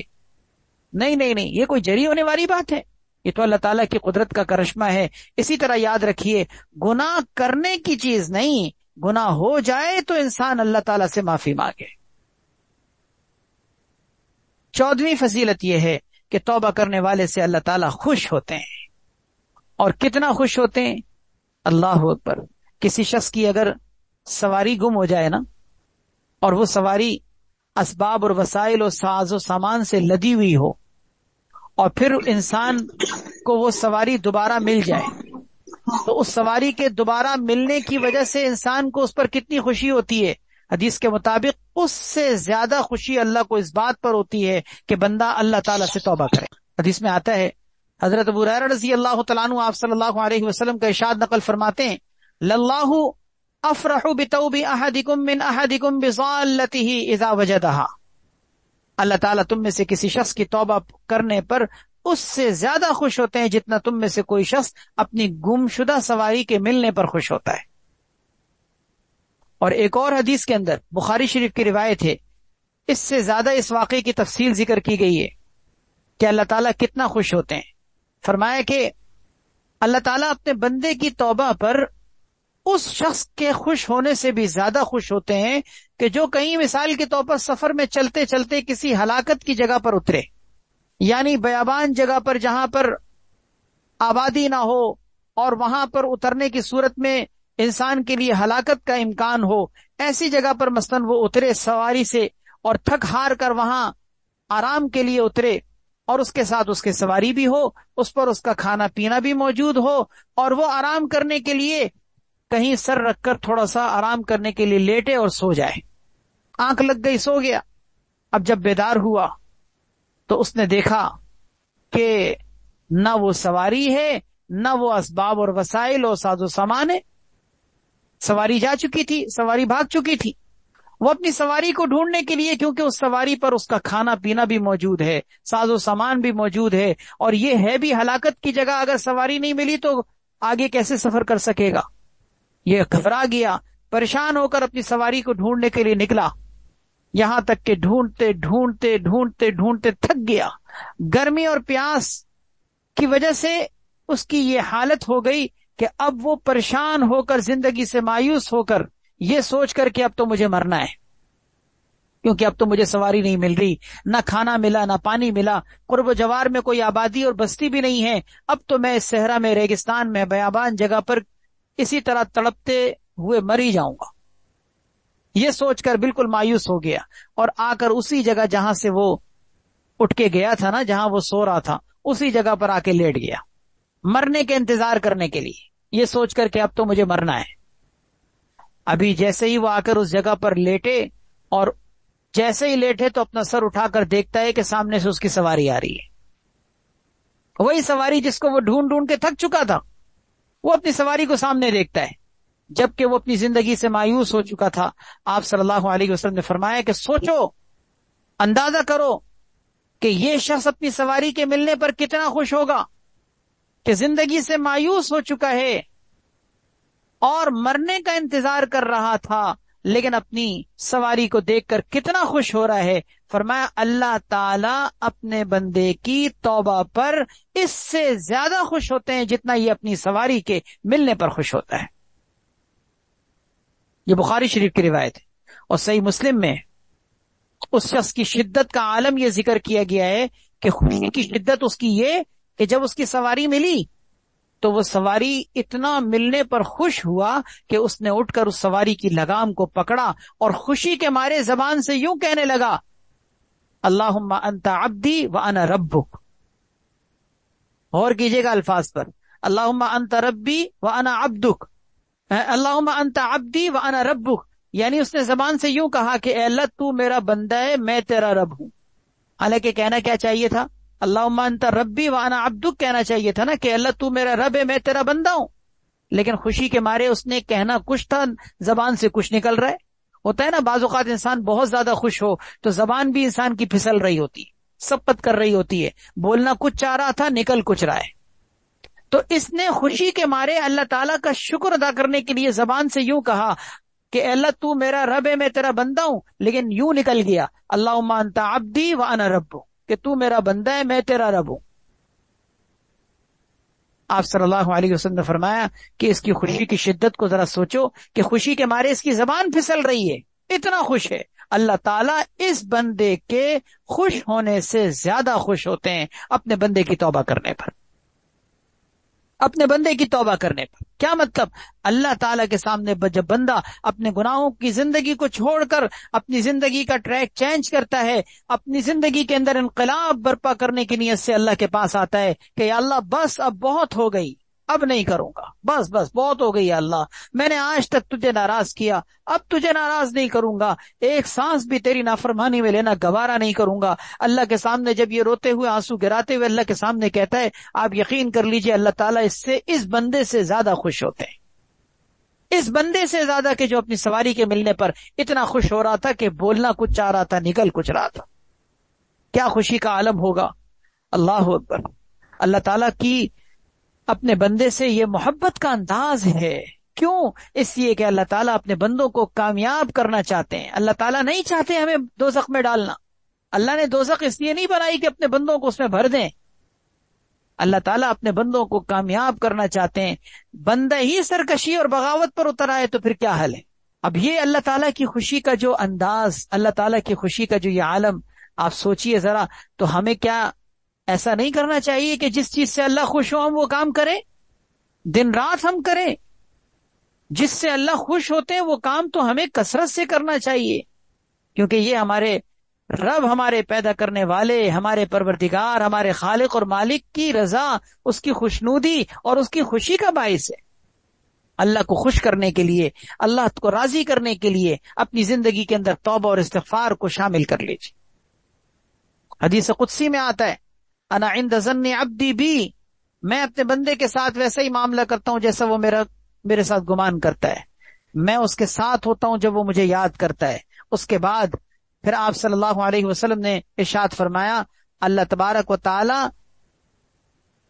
زیادہ خوش ہوتے ہیں اس بات سے کہ تم میں سے کوئی شخص توبہ کرے، اور اتنا خوش ہوتے ہیں کہ جتنا کہ کوئی شخص اپنی بیابان جگہ پر، کسی جنگل میں بیابان جگہ میں کوئی اپنی سواری گم ہونے کے بعد اس کو پالے۔ پھر آگے فرمایا کہ جو شخص میرے ایک بالشت میرے قریب آتا ہے میں ایک ہاتھ اس کے قریب آتا ہوں، جو ایک ہاتھ میرے قریب آتا ہے میں 2 ہاتھ اس کے قریب آتا ہوں، جو چل کر آتا ہے میں اس کی طرف دوڑ کر آتا ہوں۔ یہ حدیث قدسی ہے۔ آپ سوچئے کہ کیا اللہ کی محبت کا انداز کہ بندہ چل کر آ رہا ہے، اللہ دوڑ کر آ رہے ہیں، بندہ ایک بالشت آ رہا ہے، اللہ ایک ہاتھ آ رہے ہیں، بندہ ایک ہاتھ آ رہا ہے، اللہ 2 ہاتھ آ رہے ہیں۔ کیا مطلب؟ بندہ توبہ کے ساتھ اللہ کی طرف آ کر تو دیکھے، اللہ کی طرف آ کر تو دیکھے، اللہ کیسے اپنی رحمت کے آغوش میں اس کو ڈھانپ نہ لے تو کہنا۔ حضرت حکیم اختر صاحب رحمہ اللہ تعالی، اللہ تبارک و تعالی ان کے درجات بلند فرمائے، انہی سے میں نے ایک دفعہ بیان میں ایک بات سنی تھی، بڑی پیاری بات، ان کی ہر بات ہی نرالی ہوتی تھی، اللہ ان کے درجات بلند فرمائے، ان کی ہر بات ہی بڑی قیمتی اور بڑی نرالی ہوتی تھی۔ کہنے لگے کہ تم میں سے کسی نے اس بچے کو دیکھا ہے کہ جو بچہ نیا نیا چلنا سیکھ رہا ہو اور گرتا پڑتا ہو، چلنا نہیں آتا، چلنے کی کوشش کرتا ہے، 1 قدم بڑھاتا ہے پھر گر جاتا ہے، 1-2 قدم چلتا ہے پھر گر جاتا ہے، تو اس کو ماں باپ جب اس کو چلنے کے لیے کہتے ہیں تو اس کا مطلب کیا ہوتا ہے کہ تم چلنے کی کوشش کرو۔ بچہ ڈرتا ہے کہ نہیں، میں دیوار پکڑ کے چل رہا ہوں، میں ہاتھ چھوڑ کے نہیں چل سکتا، مجھے دیوار پکڑ کے چلنا آتا ہے ابھی۔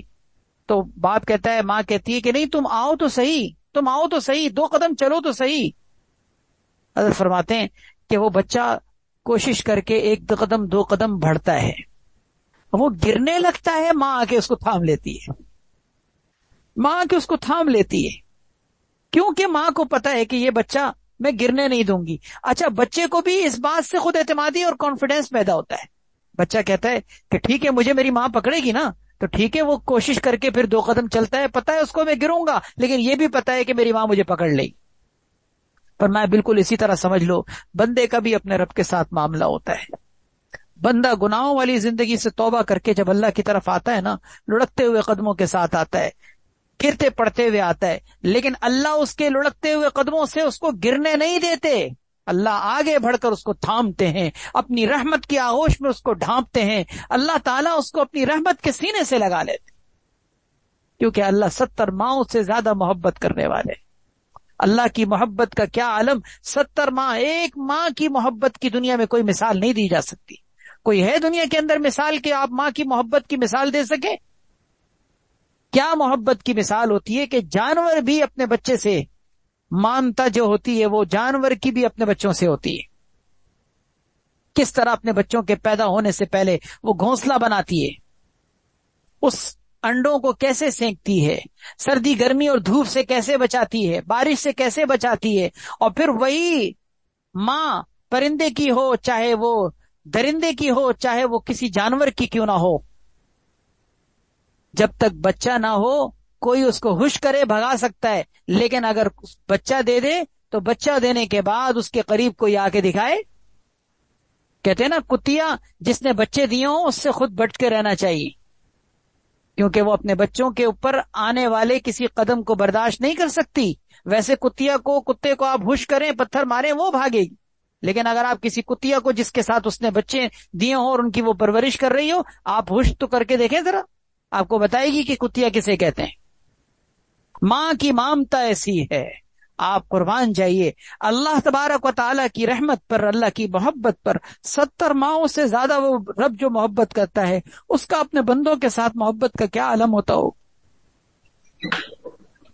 اللہ ہم سب کو اس محبت کو محسوس کرنے کی توفیق عطا فرمائے۔ ہم کہاں گناہوں کی گندگی میں پڑے ہوئے ہیں، اتنا پیارا رب، اتنی محبت کرنے والا رب، اس سے محروم، اس سے انسان کا دور ہو کر، محروم ہو کر زندگی گزارنا، یہ بہت بڑی محرومی اور شقاوت ہے۔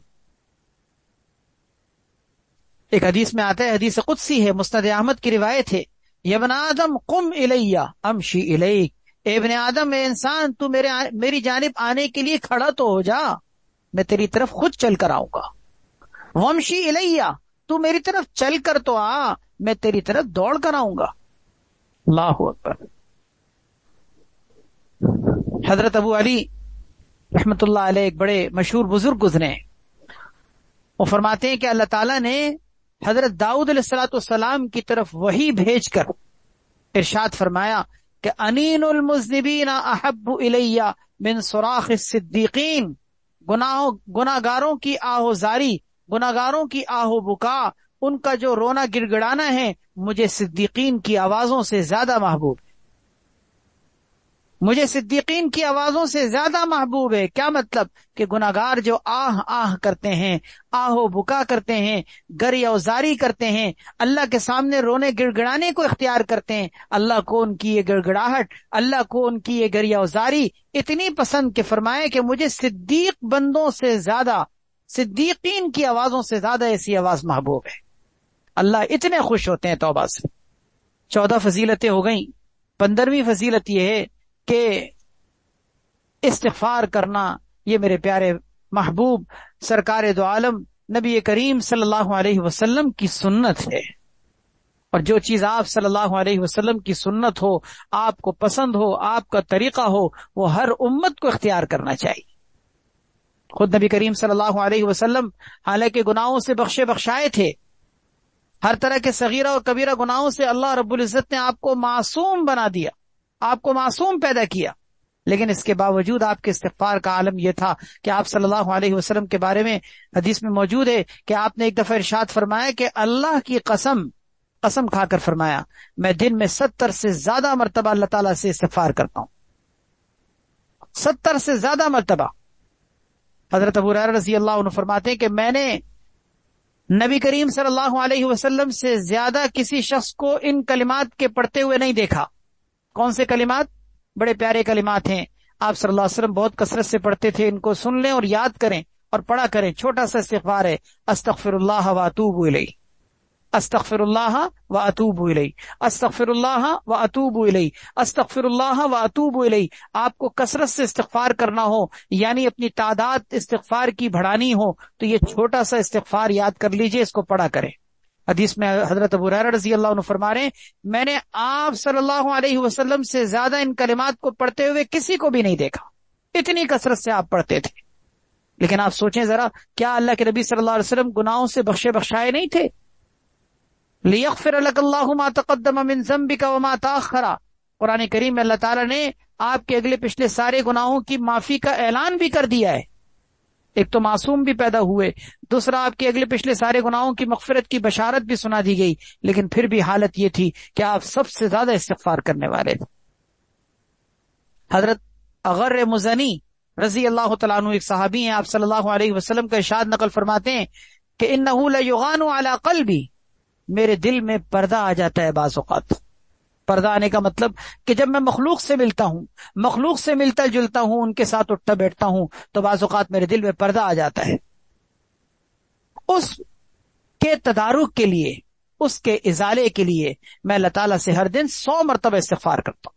ایک اور روایت میں آپ صلی اللہ علیہ وسلم نے ارشاد فرمائے کہ اے لوگوں، اللہ تعالیٰ سے توبہ کرو، میں بھی دن میں 100 مرتبہ توبہ کرتا ہوں، 100 مرتبہ۔ اللہ اکبر۔ حضرت حذیفہ رضی اللہ تعالیٰ عنہ فرماتے ہیں کہ میں اپنے گھر والوں کے معاملے میں زبان کے اعتبار سے کچھ تیز تھا۔ ایک دفعہ میں نے اپنا یہ مسئلہ جا کر حضور صلی اللہ علیہ وسلم سے ذکر کیا کہ یا رسول اللہ، مجھے ڈر ہے کہ کہیں یہ زبان مجھے جہنم میں داخل نہ کر دے۔ آپ صلی اللہ علیہ وسلم نے فرمایا فَأَيْنَ أَنْتَ مِنَ الْإِسْتِغْفَارِ، اے حذیفہ تم استغفار کرنے سے کہاں پیچھے رہ گئے؟ یہ کیوں نہیں کرتے کہ استغفار پڑھا کرو؟ چنانچہ انی لا استغفر اللہ فی الیوم 100 مرہ، آپ صلی اللہ علیہ وسلم نے فرمایا کہ میں خود بھی تو دن میں 100 مرتبہ استغفار کرتا ہوں، تم بھی کیا کرو۔ اس کا مطلب یہ کہ بعض اوقات انسان کی کوئی بری عادت ہوتی ہے زندگی کے اندر، بعض اوقات کوئی انسان غصے کا تیز ہوتا ہے، کسی کی زبان کا معاملہ ہوتا ہے، کسی کے ساتھ اور کوئی مسئلہ ہوتا ہے۔ ہر انسان کی زندگی میں کچھ نہ کچھ ایسے ویک پوائنٹس ہوتے ہیں۔ انسان کو کثرت سے استغفار کرنا چاہیے، ایک تو اپنی اصلاح کرنی چاہیے، اپنی ان خصلتوں کو، بری عادتوں کو چھوڑنا چاہیے، اور ساتھ میں استغفار بھی کرتے رہنا چاہیے، کیونکہ یہی استغفار ہمارے گناہوں کے دلدل سے نکلنے کا ہمارے لیے راستہ مہیا کرتا ہے۔ حضرت عبداللہ ابن عمر رضی اللہ تعالیٰ عنہما فرماتے ہیں کہ ایک ہی مجلس میں میں نبی کریم صلی اللہ علیہ وسلم کے کلمات کو شمار کرتا تھا کہ وہ آپ صلی اللہ علیہ وسلم یہ کلمہ رب اغفر لی وتب علی انک انت التواب الغفور، یہ کلمہ آپ اتنی کثرت سے پڑھتے تھے کہ ایک ہی مرتبہ آپ کی مجلس میں شمار کیا جاتا تھا کہ آپ کتنی مرتبہ پڑھ رہے ہیں، تو 100 مرتبہ تک شمار کر لیا جاتا تھا کہ ہر مجلس میں آپ کی زبان پر یہ کلمہ ہوتا تھا، اور اتنی کثرت سے کہ جب اس کو شمار کیا گیا تو وہ 100 مرتبہ سے بھی زیادہ نکلے۔ کیا؟ رب اغفر لی وتب علی انک انت التواب الغفور۔ اس سے معلوم ہوا کہ یہ ہمارے پیارے نبی صلی اللہ علیہ وسلم کا طریقہ ہے، آپ صلی اللہ علیہ وسلم کا عمل ہے۔ حالانکہ آپ بخشے بخشائے ہیں، لیکن بہرحال آپ صلی اللہ علیہ وسلم جب اتنی کثرت سے استغفار کر رہے ہیں تو ہم اور آپ اس کے کتنے ضرورت مند اور کتنے حاجت مند ہیں۔ اسی طرح 16ویں فضیلت یہ ہے کہ توبہ اور استغفار کرنے والے سب سے بہترین لوگ ہیں۔ حدیث میں ان کو سب سے بہترین قرار دیا گیا۔ ترمذی شریف کی روایت ہے کل ابن آدم خطاء وخیر الخطائین التوابون، بنی آدم سارے کے سارے خطا کار ہیں۔ انبیاء علیہ الصلوۃ والسلام اور رسول اللہ کے معصوم بندے ہیں، ان کو تو اللہ نے گناہوں سے معصوم پیدا کیا ہے، لیکن اس کے علاوہ بنی آدم سارے کے سارے خطا کار ہیں۔ لیکن پھر فرمایا خیر الخطائین التوابون، سب سے بہترین خطا کار توبہ کرنے والے ہیں۔ آپ سوچئے ذرا، خطا کار بھی کبھی بہترین ہوتے ہیں، گناہگار بھی کبھی بہترین ہوتے ہیں، مجرم کو بھی کبھی بہتر کہا جاتا ہے، لیکن کیا عجیب انداز ہے کہ اللہ کے نبی صلی اللہ علیہ وسلم فرما رہے ہیں سب سے بہترین گناہگار۔ کیا مطلب؟ گناہگاروں میں بھی اگر ہم درجہ قائم کریں تو سب سے بہترین گناہگار وہ ہوں گے جو اپنے گناہوں پہ توبہ کرنے والے، گویا کہ ان کو گناہگار ہونے کے باوجود بہترین کہا گیا۔ کیا عالم ہے اللہ تعالیٰ کی محبت کا، کیا عالم ہے اللہ کے نوازنے کا، کیا عالم ہے اللہ تعالیٰ کی بخشش کا کہ گناہگار کو بھی بہترین کہا جا رہا ہے۔ کیوں؟ کس وجہ سے بہترین ہوا؟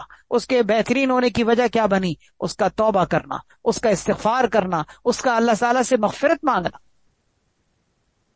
ایک اور روایت میں آپ صلی اللہ علیہ وسلم نے ارشاد فرمایا خیارکم، تم میں سب سے بہترین لوگ وہ ہیں کہ جو کسی گناہ وغیرہ کی وجہ سے فتنے میں مبتلا ہو لیکن پھر توبہ کر لیں۔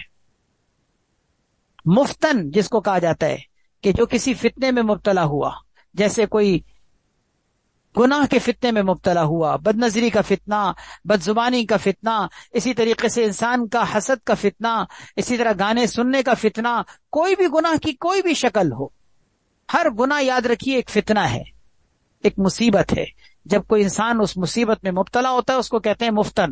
فرمایا کل مفتن تواب، ہر وہ شخص کے جو کسی گناہ کی مصیبت میں مبتلا ہوا اور پھر وہ توبہ کر لے، فرمایا خیارکم، ایسے لوگ تم میں سب سے بہترین ہیں۔ خیارکم کل مفتن تواب، تم میں سب سے بہترین وہ لوگ ہیں جو کسی گناہ کے فتنے میں مبتلا ہونے کے بعد اس پر توبہ کرنے والے۔ اسی طرح 70ویں فضیلت یہ ہے کہ توبہ کرنے والے کو حدیث میں گناہگار ہی قرار نہیں دیا گیا، حالانکہ اس نے گناہ کیا ہے لیکن حدیث میں اس کے گناہ کی نفی کر دی گئی کہ اس نے سمجھو گناہ کیا ہی نہیں۔ یعنی توبہ کرنے والے کی توبہ ایسی قبول ہوتی ہے کہ آج سے پہلے جو اس نے گناہ کیا ہے حدیث میں اب اس کی نفی ہو گئی کہ نہیں اس نے گناہ کیا ہی نہیں۔ کیوں؟ اس لیے کہ جو کیا تھا وہ کھاتا صاف ہو چکا ہے۔ حدیث میں آتا ہے، ابن ماجہ کی روایت ہے، التائب من الذنب کمن لا ذنب لہ، کہ گناہ سے توبہ کرنے والا ایسا ہے جیسے کہ اس نے گناہ کیا ہی نہیں، گناہ کیے ہی نہیں۔ اللہ اکبر۔ 18ویں فضیلت یہ ہے کہ توبہ کی حالت میں مرنے والا خوش بخت ہوتا ہے، کہ جو دنیا سے توبہ کی حالت میں مرے، توبہ کر کے دنیا سے جانے کی جس کو سعادت نصیب ہو وہ خوش بختی کی موت مرتا ہے۔ طبرانی کی روایت ہے، حضرت جابر رضی اللہ تعالیٰ عنہ آپ صلی اللہ علیہ وسلم کا ارشاد نقل فرماتے ہیں، المؤمن واہی راقع، مومن گناہ کرنے والا اور توبہ کرنے والا ہے۔ پھر فرمایا فسعید من ہلک علی رقعۃ، بڑا خوش بخت اور خوش قسمت ہے وہ شخص کہ جو توبہ کی حالت میں مرے۔ اللہ اکبر۔ ایسے شخص کو آپ نے خوش قسمت، خوش نصیب اور خوش بخت قرار دیا کہ جس کی موت توبہ کی حالت میں ہوئی۔ 19ویں فضیلت یہ ہے کہ توبہ کی برکت سے دل صاف ہو جاتا ہے۔ انسان کا دل گناہوں کی وجہ سے ظلمت کدہ بن جاتا ہے، گناہوں کی وجہ سے انسان کے دل پر ظلمتوں کے بادل چھا جاتے ہیں، انسان کا دل سیاہ ہونے لگتا ہے اور یہ سیاہی بڑھتی جاتی ہے، لیکن حدیث کے مطابق جب انسان توبہ کرتا ہے یہ ساری سیاہی، یہ ساری ظلمتیں، یہ ساری تاریکیاں چھٹ جاتی ہیں اور انسان کا دل، انسان کا قلب صاف ستھرا ہو جاتا ہے۔ حدیث میں آتا ہے، ترمذی شریف کی روایت ہے، ان العبد اذا اخطأ خطیئۃ نکتت فی قلبہ نقطۃ سوداء، بے شک جب بندہ گناہ کرتا ہے تو اس کے دل میں ایک سیاہ نقطہ، ایک سیاہ ڈاٹ لگ جاتا ہے، پھر جب وہ گناہ سے الگ ہو کر استغفار و توبہ کرتا ہے اس کا دل صاف ستھرا ہو جاتا ہے، صاف ستھرا ہو جاتا ہے۔ فَإِذَا هُوَ نَزَعَ وَاسْتَغْفَرَ وَتَابَ سُقِلَ قَلْبُهُ، اس کا قلب سیقل ہو جاتا ہے، اس کا قلب صاف ستھرا ہو جاتا ہے۔ لیکن اگر وَإِنْ عَادَ، اگر دوبارہ وہ گناہ کی طرف لوٹے، زِيدَ فِيهَا، تو اس کے اندر یہ سیاہی مزید بڑھ جاتی ہے، کیونکہ اس نے توبہ نہیں کی، گناہ پر گناہ کرتا گیا تو وہ سیاہی پر سیاہی بڑھتی چلی جاتی ہے، سیاہی پر سیاہی کی تہ چڑھتی چلی جاتی ہے، حتی تعلو قلبہ، یہاں تک کہ اس کے قلب پر یہ سیاہی غالب آ جاتی ہے۔ پھر فرمایا کہ یہی وہ ران ہے، یعنی زنگ ہے، جس کو اللہ تعالیٰ نے قرآن کریم میں ذکر کیا ہے کہ کلا بل ران علی قلوبہم ما کانوا یکسبون، ہرگز نہیں، یہ لوگ جو عمل کر رہے ہیں اس نے ان کے دلوں پر زنگ چڑھا دیا ہے۔ اس کا مطلب یہ ہوا کہ گناہ کرنے کے بعد اگر ایک انسان توبہ کر لیتا ہے وہ بلیک ڈاٹ ختم ہو جاتا ہے، سیاہ نقطہ ختم ہو جاتا ہے، لیکن اگر گناہ کر کے توبہ نہ کرے، گناہ پر گناہ کرے، پھر گناہ پر گناہ کرے، پھر گناہ پر گناہ کرے، تو وہ گناہ پر سیاہی، گناہوں کی وجہ سے سیاہی کی تہ چڑھتی چلی جاتی ہے۔ ایک وقت ایسا آتا ہے کہ انسان کا دل کالا کلوٹا ہو جاتا ہے، زنگ لگ جاتا ہے۔ 20ویں فضیلت یہ ہے کہ بار بار توبہ کرنے والے کی بھی مغفرت ہوتی ہے۔ ایسا نہیں ہے کہ توبہ کر کے معافی مانگی تو معاف ہو گیا، پھر گناہ کر رہے ہیں تو پھر اس کا مطلب یہ کہ اب دھتکار دیا جائے گا کہ تم بار بار گناہ کرتے ہو، 50 مرتبہ گناہ کر کے توبہ کر چکے ہو، پھر آ گئے معافی مانگنے کے لیے، دھتکار دیا جائے، بھگا دیا جائے۔ ایسا نہیں ہے، اللہ کے دربار کے یہ آداب ہرگز نہیں ہے۔ اللہ تعالیٰ کے دربار میں جو شخص کتنی مرتبہ ہی گناہ کر بیٹھے لیکن توبہ کر لے، اللہ بار بار معاف کرتے۔ حدیث قدسی میں ایک بندے سے گناہ ہو گیا، اس نے کہا اللہم اغفر لی ذنبی، میرے گناہ کو اللہ معاف کرتے۔ اللہ تعالیٰ نے فرمایا اذنب عبدی ذنبا فعلم ان لہ ربا یغفر الذنب ویأخذ بالذنب، کہ میرے بندے سے گناہ ہو گیا اور وہ یہ جانتا ہے کہ اس کا کوئی رب ہے جو اس کو معاف کر دیتا ہے اور اس کو گناہ پر پکڑ بھی سکتا ہے۔ اللہ تبارک و تعالی یہ فرماتے ہیں کہ پھر اس بندے سے دوبارہ گناہ ہو گیا، پھر اس نے کہا رب اغفر لی ذنبی، اے اللہ میرے گناہ کو معاف کر دے۔ اللہ تعالیٰ پھر فرماتے ہیں کہ میرے بندے نے پھر گناہ کر لیا ہے، اور پھر وہ یہ جانتا ہے کہ اس کا کوئی رب ہے جو گناہ پر پکڑ بھی سکتا ہے اور معاف بھی کر سکتا ہے۔ پھر اس بندے سے تیسری مرتبہ پھر گناہ ہو گیا، پھر بندے نے کہا اے ربی اغفر لی ذنبی، اے میرے پروردگار مجھے معاف کر دے۔ اللہ تعالیٰ فرماتے ہیں کہ میرے بندے سے پھر گناہ ہو گیا، اور اب پھر وہ بھی یہ جانتا ہے کہ وہ اس کا کوئی رب ہے جو گناہ کو معاف بھی کر سکتا ہے اور پکڑ بھی سکتا ہے۔ پھر اللہ تعالیٰ فرماتے ہیں اعمل ما شئت، اعمل ما شئت، تم جو چاہے کرتے رہو، فقد غفرت لک، میں نے تیری مغفرت کر دی، تم جو چاہے کرتے رہو میں نے تمہیں معاف کر دیا۔ کیا مطلب کہ تم جتنی مرتبہ بھی گناہ کرو میں تمہیں معاف کرتا رہوں گا۔ یہاں پر بھی وہی بات ہے کہ اس کا مطلب ہرگز یہ نہیں ہے کہ ہم اس حدیث کی وجہ سے اس حدیث کو سن کر جری ہو جائیں اور یہ کہیں کہ اللہ تو معاف کرتے رہتے ہیں لہذا چلو پھر گناہ کرتے ہیں، پھر معافی مانگے پھر کہیں کہ چلو پھر گناہ کرتے ہیں۔ نہیں نہیں، جری نہیں ہونا چاہیے، یہ اللہ کی رحمت کا ایک انداز ہے، اس سے تو انسان کے دل میں اللہ کی اور محبت پیدا ہونی چاہیے اور زیادہ اللہ کی طرف رجوع ہونے کا جذبہ بیدار ہونا چاہیے کہ اللہ کتنے معاف کرنے والے، کہ ہم بار بار گندگیوں کے ڈھیر اپنے آپ اوپر گراتے ہیں، پھر اللہ کے پاس جاتے ہیں، اللہ پھر ہمیں نہلا دھلا کر صاف کر دیتے ہیں۔ بالکل اس کی مثال ایسی ہی ہے، وہی حکیم اختر صاحب رحمہ اللہ تعالی، انہی کی بات مجھے یاد آ رہی ہے کہ گناہ کرنے والے کی مثال ماں کے سامنے ایسا ہے جیسے کہ بار بار پوٹی کرنے والا، بار بار پیشاب کرنے والا، بار بار غلاظت اور گندگی میں لتھڑ جانے والا، کہ ماں کیا اپنے بچے کو اس گندگی سے صاف کرنے میں اکتا جائے گی؟ بار بار اپنے بچے کا پیمپر بدلنے کا کام مائیں کرتی ہیں، آپ کو معلوم ہے کہ کس طریقے سے وہ اپنے بچے کے بار بار گندے ہونے کے باوجود ان کو صاف کرتی ہیں، کیونکہ ان کو پتہ ہے کہ اس بچے نے ناسمجھی میں یہ کام کر لیا، اس بچے کو میں دوبارہ دھلا کر نہلا کر صاف ستھرا کر دوں۔ پھر سے اس کے کپڑے بدلتی ہے، پھر سے اس کو نہلاتی ہے، پھر سے اس کو صاف ستھرا کر کے خوشبوؤں میں اس کو رخصت کرتی ہے۔ یعنی اللہ تعالی کا اپنے بندے کے ساتھ یہ جو ماں کا اپنے بچے کے ساتھ معاملہ ہے اس سے بھی زیادہ ہے، کیونکہ یہ ماں بھی کبھی کسی وقت ایسا وقت آ سکتا ہے کہ وہ بھی چڑچڑی ہو جائے، غصے میں دو بول دے، اگرچہ اس کو صاف ستھرا کر رہی ہو، نہلا رہی ہو، لیکن پھر بھی ہو سکتا ہے اس کے منہ سے کوسنے وغیرہ کے الفاظ نکلنے لگ جائیں۔ لیکن یاد رکھیے اللہ تعالیٰ کبھی اپنے بندے کی توبہ کو قبول کرتے ہوئے اکتاتے نہیں ہیں۔ بندہ گناہ کر کر کے اکتا جاتا ہے، اللہ معاف کر کر کے نہیں اکتاتے۔ جیسا کہ حدیث میں آتا ہے کہ ایک شخص نے نبی کریم صلی اللہ علیہ وسلم سے دریافت کیا، انی اذنب، یا رسول اللہ مجھ سے گناہ ہو گیا ہے۔ آپ نے فرمایا استغفر ربک، اپنے پروردگار سے استغفار کرو۔ اس نے کہا فاستغفر ثم اعود، میں گناہ کر کے پھر استغفار کرتا ہوں لیکن دوبارہ گناہ کر بیٹھتا ہوں۔ آپ نے فرمایا کوئی بات نہیں، پھر اگر تم سے گناہ ہو جائے پھر فاستغفر ربک، اپنے رب سے مغفرت کی دعا مانگو۔ راوی کہتے ہیں کہ اس نے 3-4 مرتبہ یہی الفاظ دہرائے کہ میں پھر گناہ کر بیٹھتا ہوں۔ آپ نے فرمایا پھر معافی مانگو۔ اس نے کہا پھر گناہ کر بیٹھتا ہوں۔ آپ نے فرمایا پھر معافی مانگو۔ کئی دفعہ کے بعد آپ صلی اللہ علیہ وسلم نے آخر میں فرمایا استغفر ربک حتی یکون الشیطان هو المحصور، اپنے پروردگار سے استغفار کرتے رہو کرتے رہو کرتے رہو یہاں تک کہ شیطان تھک کر بیٹھ جائے، شیطان اکتا جائے اور شیطان تھک ہار کر بیٹھ جائے کہ میں تو بار بار اس سے گناہ کروا رہا ہوں، کر کر کے گناہ کروا کے تھک گیا ہوں، لیکن یہ باز ہی نہیں آتا، بار بار توبہ کر کے اپنے آپ کو پاک کر لیتا ہے، پھر میں گندا کرتا ہوں پھر یہ پاک کروا لیتا ہے، پھر میں گندا کرتا ہوں پھر پاک کروا لیتا ہے۔ فرمایا استغفر ربک حتی یکون الشیطان هو المحصور، اپنے رب سے استغفار کرو یہاں تک کہ شیطان خود ہی تھک ہار کر بیٹھ جائے، شیطان تھک جائے لیکن تم نہ تھکو، تم توبہ کرنے سے نہ تھکو۔ اسی طرح کے ایک اور ارشاد میں کیا عجیب بات ارشاد فرمائی گئی ہے، کیا عجیب بات آپ صلی اللہ علیہ وسلم نے ذکر کی ہے۔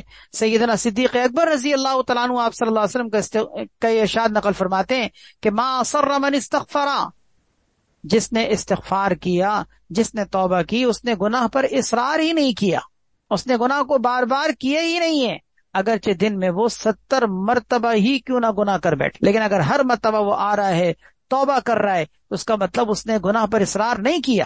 اصرار کا مطلب ہوتا ہے بار بار کسی کام کو کرنا، تو اگرچہ دن میں 70 مرتبہ اس نے گناہ کیا ہے لیکن حدیث کے مطابق ما اصر، اس نے اصرار نہیں کیا، اس نے گناہ بار بار نہیں کیا کیونکہ اس نے استغفار کیا ہے۔ اللہ اکبر۔ 21ویں فضیلت، 20 فضیلتیں ہو گئیں، 21ویں فضیلت یہ کہ اللہ تعالیٰ نے توبہ اور رحمت کا دروازہ کھول رکھا ہے، اور یہ توبہ اور رحمت کا دروازہ اللہ تبارک و تعالیٰ نے قیامت تک کے لیے کھول رکھا ہے، جب تک سورج مغرب سے طلوع نہیں ہوگا، جو اس کے ڈوبنے کی جگہ ہے، اس وقت تک یہ توبہ کا دروازہ کھلا ہوا ہے۔ ایک دفعہ روایت میں ہے کہ قریش نے آپ صلی اللہ علیہ وسلم سے فرمائش کی کہ یا رسول اللہ، ہمارے لیے صفا کی پہاڑی کو سونے کا بنا دیجئے تو ہم آپ کی اتباع کر لیں گے، آپ کی پیروی کر لیں گے۔ صفا پہاڑی سونے کی بنا دیجئے، اگر یہ بن گئی تو ہم آپ کی پیروی کریں گے۔ آپ صلی اللہ علیہ وسلم نے دعا کی، حضرت جبرائیل علیہ السلام تشریف لائے، کہنے لگے آپ کا رب آپ کو سلام کہہ رہا ہے، اور یہ کہہ رہے ہیں کہ ان شئت اصبح لهم الصفا ذهبا، اگر آپ چاہیں جیسے آپ دعا مانگ رہے ہیں یہ صفا کی پہاڑی ان کے لیے سونے کی بن سکتی ہے۔ لیکن یہ بات یاد رکھیے کہ اگر انہوں نے پھر کسی نے کفر اختیار کیا صفا پہاڑی کے سونا بن جانے کے بعد، کیونکہ یہ فرمائشی معجزہ ہوگا، اور اللہ کا ضابطہ یہ ہے کہ فرمائشی معجزہ اگر پورا کر دیا جائے، پھر اگر کوئی قوم نہ مانے تو اللہ عذاب بھیج دیتے ہیں۔ تو اللہ تعالیٰ نے فرمایا کہ ہم آپ کے کہنے کے مطابق اس صفا پہاڑی کو سونے کا بنا دیں گے، لیکن اگر ان میں سے پھر کسی نے کفر کیا تو ان پر میں ایسا عذاب بھیجوں گا کہ جہاں بھر میں ایسا عذاب کسی پر نہیں بھیجا ہوگا۔ اور اگر آپ چاہیں تو دوسرا طریقہ یہ ہے کہ ان کے لیے توبہ اور رحمت کا دروازہ میں کھول دوں اور وہ کھلا رہے، کہ جب بھی ان کو موقع ملے وہ آ کر توبہ کر لیں اور اللہ تبارک و تعالیٰ کے محبوب بندوں میں شامل ہو جائیں۔ آپ صلی اللہ علیہ وسلم نے جب یہ دونوں اختیار سنے تو آپ نے فرمایا بل باب التوبۃ والرحمۃ، نہیں، میں تو یہی چاہتا ہوں کہ توبہ اور رحمت کا دروازہ کھل جائے۔ چنانچہ توبہ اور رحمت کا دروازہ کھلا ہوا ہے۔ حدیث میں آتا ہے للجنۃ ثمانیۃ ابواب، جنت کے 8 دروازے ہیں، 7 دروازے اس میں سے بند ہیں، ایک دروازہ توبہ کا کھلا ہوا ہے، اور یہ اس وقت تک کھلا رہے گا جب تک کہ سورج مشرق کے بجائے مغرب سے طلوع نہ ہو جائے۔ 22ویں فضیلت یہ ہے کہ اللہ تعالیٰ اپنے بندے کی توبہ کا انتظار کرتے رہتے ہیں۔ یہ توبہ اتنا قیمتی عمل ہے کہ اللہ تعالیٰ اس بندے کی توبہ کا باقاعدہ انتظار کرتے ہیں کہ کب میرا گناہگار بندہ اپنے گناہوں کی گندگیوں سے نکل کر میرے پاس آئے گا اور میں اس کو اپنی آغوش رحمت میں ڈھانپ کر اس کو پاک صاف ستھرا کر دوں گا۔ مسلم شریف کی روایت ہے، حضرت ابو موسیٰ رضی اللہ تعالیٰ عنہ آپ صلی اللہ علیہ وسلم کا ارشاد نقل فرماتے ہیں ان اللہ عز وجل یبسط یدہ باللیل لیتوب مسیء النہار، اللہ تبارک و تعالیٰ رات کو اپنا ہاتھ پھیلا دیتے ہیں تاکہ دن کو گناہگار کرنے والا آئے اور توبہ کرے، وَيَبْسُطُ يَدَهُ بِالنَّهَارِ، اور دن کو اپنا ہاتھ پھیلا دیتے ہیں لِيَتُوبَ مُسِيءُ اللَّيْلِ، تاکہ رات کو گناہ کرنے والا آ کے توبہ کرے، حَتَّى تَطْلُعَ الشَّمْسُ مِن مَغْرِبِهَا، یہ سلسلہ اللہ تبارک و تعالیٰ کی جانب سے چلتا رہتا ہے اور اس وقت تک چلتا رہے گا جب تک کہ سورج مغرب سے طلوع نہ ہو جائے۔ اسی طرح 23ویں فضیلت، توبہ کی فضیلتوں میں سے 23ویں فضیلت یہ ہے کہ انسان جب توبہ کرتا ہے تو اس کے توبہ پر کوئی گواہ باقی نہیں رہتا۔ آپ کو معلوم ہے جب انسان گناہ کرتا ہے تو اس کے گناہ پر کئی گواہ بن جاتے ہیں۔ سب سے پہلا گواہ تو خود انسان کے محافظ فرشتے ہوتے ہیں جو کرامن کاتبین لکھنے والے۔ دوسرا، انسان جن اعضاء و جوارے سے گناہ کرتا ہے وہ اعضاء و جوارے انسان کے اوپر گواہ بن جاتے ہیں کہ کل قیامت کے دن اللہ تعالیٰ انسان کے اعضاء و جوارے کو گویائی دیں گے اور وہ بتائیں گے کہ ہم سے کیا کیا کرتوت کیے گئے۔ سورہ یاسین کے سیکنڈ لاسٹ رکوع میں پڑھیے اللہ تعالیٰ نے کیا فرمایا ہے، الیوم نختم علی افواہہم، ہم آج کے دن ان کے منہ پر مہر لگا دیں گے، وتکلمنا ایدیہم وتشہد ارجلہم بما کانوا یکسبون، پھر ان کے اعضاء و جوارے ہمیں بتائیں گے کہ وہ کیا کیا کر رہے تھے۔ تو یہ انسان کے اعضاء و جوارے بھی انسان کے خلاف گناہ پر گواہ بن جاتے ہیں۔ اسی طرح زمین کے جس حصے پر، کائنات کے جس ٹکڑے پر انسان گناہ کرتا ہے وہ زمین کا حصہ بھی انسان کے گناہ پر گواہ بن جاتا ہے۔ لیکن یہ ساری گواہیاں جو انسان کے گناہ پر قائم ہوتی ہیں توبہ کی وجہ سے اللہ تعالیٰ سب کو ختم کر دیتے ہیں۔ کھاتا بالکل صاف، التائب من الذنب کمن لا ذنب لہ، اس نے گویا کہ گناہ کیا ہی نہیں۔ جب گناہ کا کھاتا سب صاف ہو گیا تو گواہیاں بھی ساری ختم، ثبوت بھی سارے ختم۔ حدیث میں آتا ہے الترغیب و ترہیب میں یہ روایت موجود ہے کہ حضرت انس رضی اللہ تعالیٰ عنہ فرماتے ہیں کہ آپ صلی اللہ علیہ وسلم نے ارشاد فرمایا اذا تاب العبد من ذنوبہ، جب بندہ اپنے گناہوں پر توبہ تائب ہو جائے اور گناہوں سے توبہ کر لے، انس اللہ عز وجل حفظتہ ذنوبہ، سب سے پہلا کام یہ کہ اللہ تعالیٰ اس کے محافظ جو فرشتے ہیں ساتھ رہنے والے، اللہ تعالیٰ ان سے اس کو بھلا دیتے ہیں، ان کی گواہی کو ختم کر دیتے ہیں۔ دوسرا وَأَنْسَى ذَلِكَ جَوَارِحَهُ، اس کے جو اعضاء و جوارح ہیں اللہ تعالیٰ اس سے بھی ان کو بھلا دیتے ہیں. وَمَعَالِمَهُ مِنَ الْأَرْضِ، تیسرا یہ کہ زمین کے جس حصے پر اس نے گناہ کیے تھے ان حصوں سے اللہ تعالیٰ بھلا دیتے ہیں. حَتَّى يَلْقَى اللَّهَ يَوْمَ الْقِيَامَةِ وَلَيْسَ عَلَيْهِ شَاهِدٌ مِّنَ اللَّهِ بِذَنبٍ، یہاں تک کہ کل قیامت کے دن وہ اس حالت میں اللہ تعالیٰ سے ملاقات کرے گا کہ اس کے گناہ پر کوئی گواہی باقی نہیں رہے، کوئی گواہ باقی نہیں رہے گا. اللہ اکبر، کتنی بڑی یہ فضیلت ہے.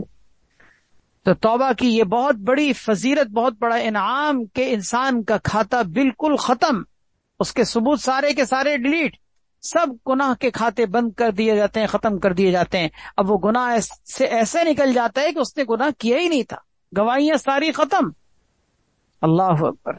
24ویں فضیلت یہ ہے کہ توبہ کرنے کی برکت سے انسان کا دل نرم ہو جاتا ہے، دل میں نرمی پیدا ہوتی ہے، دل کا معاملہ ایسا بہترین ہو جاتا ہے کہ دل پر رقت طاری ہوتی ہے، انسان رقیق القلب ہو جاتا ہے. گناہ کی وجہ سے جو انسان کے دل پہ قساوت اور سختی آ چکی ہوتی ہے اللہ تعالیٰ اس سختی کو ختم کر دیتے ہیں. ہوتا ہے نا کہ انسان کے دل گناہ کر کر کے اتنے سخت ہو جاتے ہیں کہ توبہ کے آنسو نکل نہیں رہے ہوتے، آنکھیں ایسی خشک ہیں کہ بیت اللہ کے سامنے بھی کھڑا ہوا ہے لیکن رونا نہیں آ رہا. لوگوں کی آنکھوں سے آنسوؤں کی لڑیاں بہ رہی ہوتی ہیں اور یہ ان کے درمیان کھڑا ہوا کوشش کر رہا ہوتا ہے لیکن رونا نہیں آ رہا ہوتا. ایسی دل کی سختی ہوتی ہے. اللہ تعالیٰ پناہ میں رکھے. یاد رکھیں یہ دل کی سختی انسان کے لیے بڑی خطرناک ہے، لیکن توبہ ہمیں ایک بہترین ایسا راستہ فراہم کیا گیا ہے کہ جس راستے پر چل کر ہم اپنے دلوں کی قساوت اور سختی کو دور کر سکتے ہیں. اللہ تعالیٰ توبہ کرنے کی برکت سے دلوں کے اندر نرمی پیدا کر. حضرت عمر ابن خطاب رضی اللہ تعالیٰ عنہ کا ایک ارشاد ہے، حلیۃ الاولیاء کے اندر موجود ہے. فرماتے ہیں کہ جالس التوابین، توبہ کرنے والوں کے ساتھ بیٹھا کرو، ان کی مجلس میں بیٹھا کرو، ان کی صحبت میں رہا کرو. فإنہم ارق شیء افئدۃ، کیونکہ ان کے دل لوگوں میں سب سے زیادہ نرم ہوتے ہیں، ان کے دل کے اندر نرمی سب سے زیادہ ہوتی ہے. ایک اور روایت میں آتا ہے، حضرت عون ابن عبداللہ رحم اللہ فرماتے ہیں، قلب التائب بمنزلۃ الزجاجہ، توبہ کرنے والے کا دل آئینے کی طرح صاف اور شفاف ہوتا ہے، اس میں ہر لگنے والی بات اثر انداز ہوتی ہے. اور ایسے دلوں میں جو توبہ کرنے والوں کے دل ہوتے ہیں نصیحت بہت تیزی سے اثر کرتی ہے. اور پھر فرمایا کہ وَهُمْ إِلَى الرِّقَّةِ أَقْرَبُ، وہ رقت اور نرمی کے بہت زیادہ قریب ہوتے ہیں، یعنی ان کے دلوں کے اندر رقت بہت زیادہ ہوتی ہے. پھر فرمایا بس تم لوگ توبہ کے ذریعے سے گناہوں کی بیماری کا علاج کیا کرو. بے شک بہت سے توبہ کرنے والوں کو ان کی توبہ نے جنت کی جانب بلا کر تیزی سے جنت میں داخل کر دیا. تم لوگ خوب توبہ کرنے والوں کے ساتھ بیٹھا کرو، جالس التوابین، خوب توبہ کرنے والوں کے ساتھ بیٹھا کرو. فإن رحمت اللہ الی التوابین اقرب، اس لیے کہ اللہ کی رحمت توبہ کرنے والوں کے بہت زیادہ قریب ہوتی ہے. ایک اور روایت میں ہے التائب اسرع دمعۃ وارق قلبا، یہ بھی حضرت عون ابن عبداللہ رحمہ اللہ کا قول ہے. التائب اسرع دمعۃ، توبہ کرنے والوں کے آنسو بہت جلدی بہتے ہیں، کیونکہ جو کثرت سے توبہ کرتا ہے اس کے دل میں ایسی نرمی پیدا ہوتی ہے کہ یہاں ہاتھ اٹھا نہیں اور وہاں آنکھوں سے لڑیاں بہہ چکی ہوتی ہیں. اللہ اکبر. فرمایا التائب اسرع دمعۃ، توبہ کرنے والوں کے آنسو بہت جلدی بہتے ہیں. وارق قلبا، اور ان کے دل کے اعتبار سے وہ بہت نرم ہوتے ہیں. 24 فضیلتیں ہو گئیں. 25ویں فضیلت، توبہ کرنے والے انسان کے باغ جاگ جاتے ہیں، خوش نصیب ہو جاتا ہے، خوش قسمت ہو جاتا ہے. حدیث میں توبہ کرنے والے کو خوش قسمت کہا گیا ہے. فرمایا حدیث میں ہے، ابن ماجہ کی روایت ہے، طوبی لمن وجد فی صحیفتہ استغفارا کثیرا، کہ جس نے اپنے نامہ عمل کے اندر استغفار کی کثرت پائی ایسے شخص کے لیے خوش بختی ہے. بڑا خوش بخت اور خوش قسمت ہے وہ انسان کہ جو قیامت کے دن اپنے نامہ عمل میں استغفار کی کثرت پائے. 25 فضیلتیں ہو گئیں. 26ویں فضیلت کہ توبہ اور استغفار ایک ایسا ہتھیار ہے کہ جس کے ذریعے سے شیطان کو ہلاک کیا جاتا ہے. شیطان کی ہلاکت ہے توبہ اور استغفار کی کثرت، شیطان کی ہلاکت ہے. حدیث میں آتا ہے علیکم بلا الہ الا اللہ، آپ صلی اللہ علیہ وسلم نے ارشاد فرمائے کہ تم پر لازم ہے، تم اپنے اوپر اس چیز کو لازم کر لو، یعنی اس کو تھام لو کہ لا الہ الا اللہ اور استغفار کی کثرت کرو. اس لیے کہ شیطان نے یہ بات کہی ہے کہ اہلکت الناس بالذنوب فاہلکونی بلا الہ الا اللہ والاستغفار، کہ میں نے لوگوں کو گناہوں کی وجہ سے ہلاک کیا، لوگوں نے مجھے لا الہ الا اللہ اور استغفار کے ذریعے سے ہلاک کیا. فلما رأیت ذالک، جب میں نے یہ دیکھا تو میں نے ان کو خواہشات نفسانیہ میں مبتلا کر دیا. خواہشات نفسانیہ میں ایسا مبتلا کیا کہ وہ خواہشات نفسانیہ میں ڈوب کر اس طرح سے زندگی گزارتے رہے کہ وہم یحسبون انہم مہتدون، کہ اپنے آپ کو وہ یہ گمان کیے بیٹھے رہے کہ بڑے ہدایت پر چلنے والے ہیں،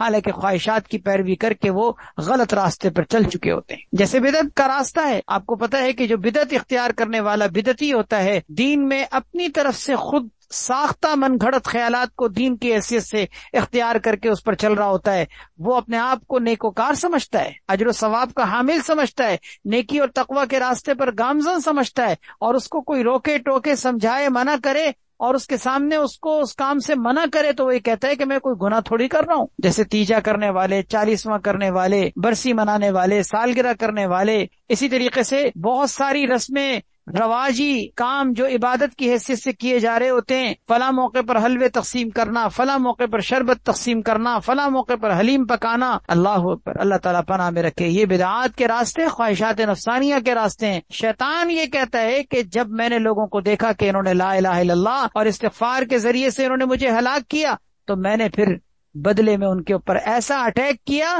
کہ وہ جس کو سمجھ بھی نہ سکے، کہ اپنے آپ کو گمان کیے بیٹھے رہے کہ وہ راہ ہدایت پر چل رہے ہیں، حالانکہ وہ گمراہی کے راستے پہ چل رہے ہوتے ہیں، کیونکہ خواہشات نفسانیہ کی پیروی کر کے انسان ہدایت کے راستے سے اور سنت کے راستے سے ہٹ جاتا ہے۔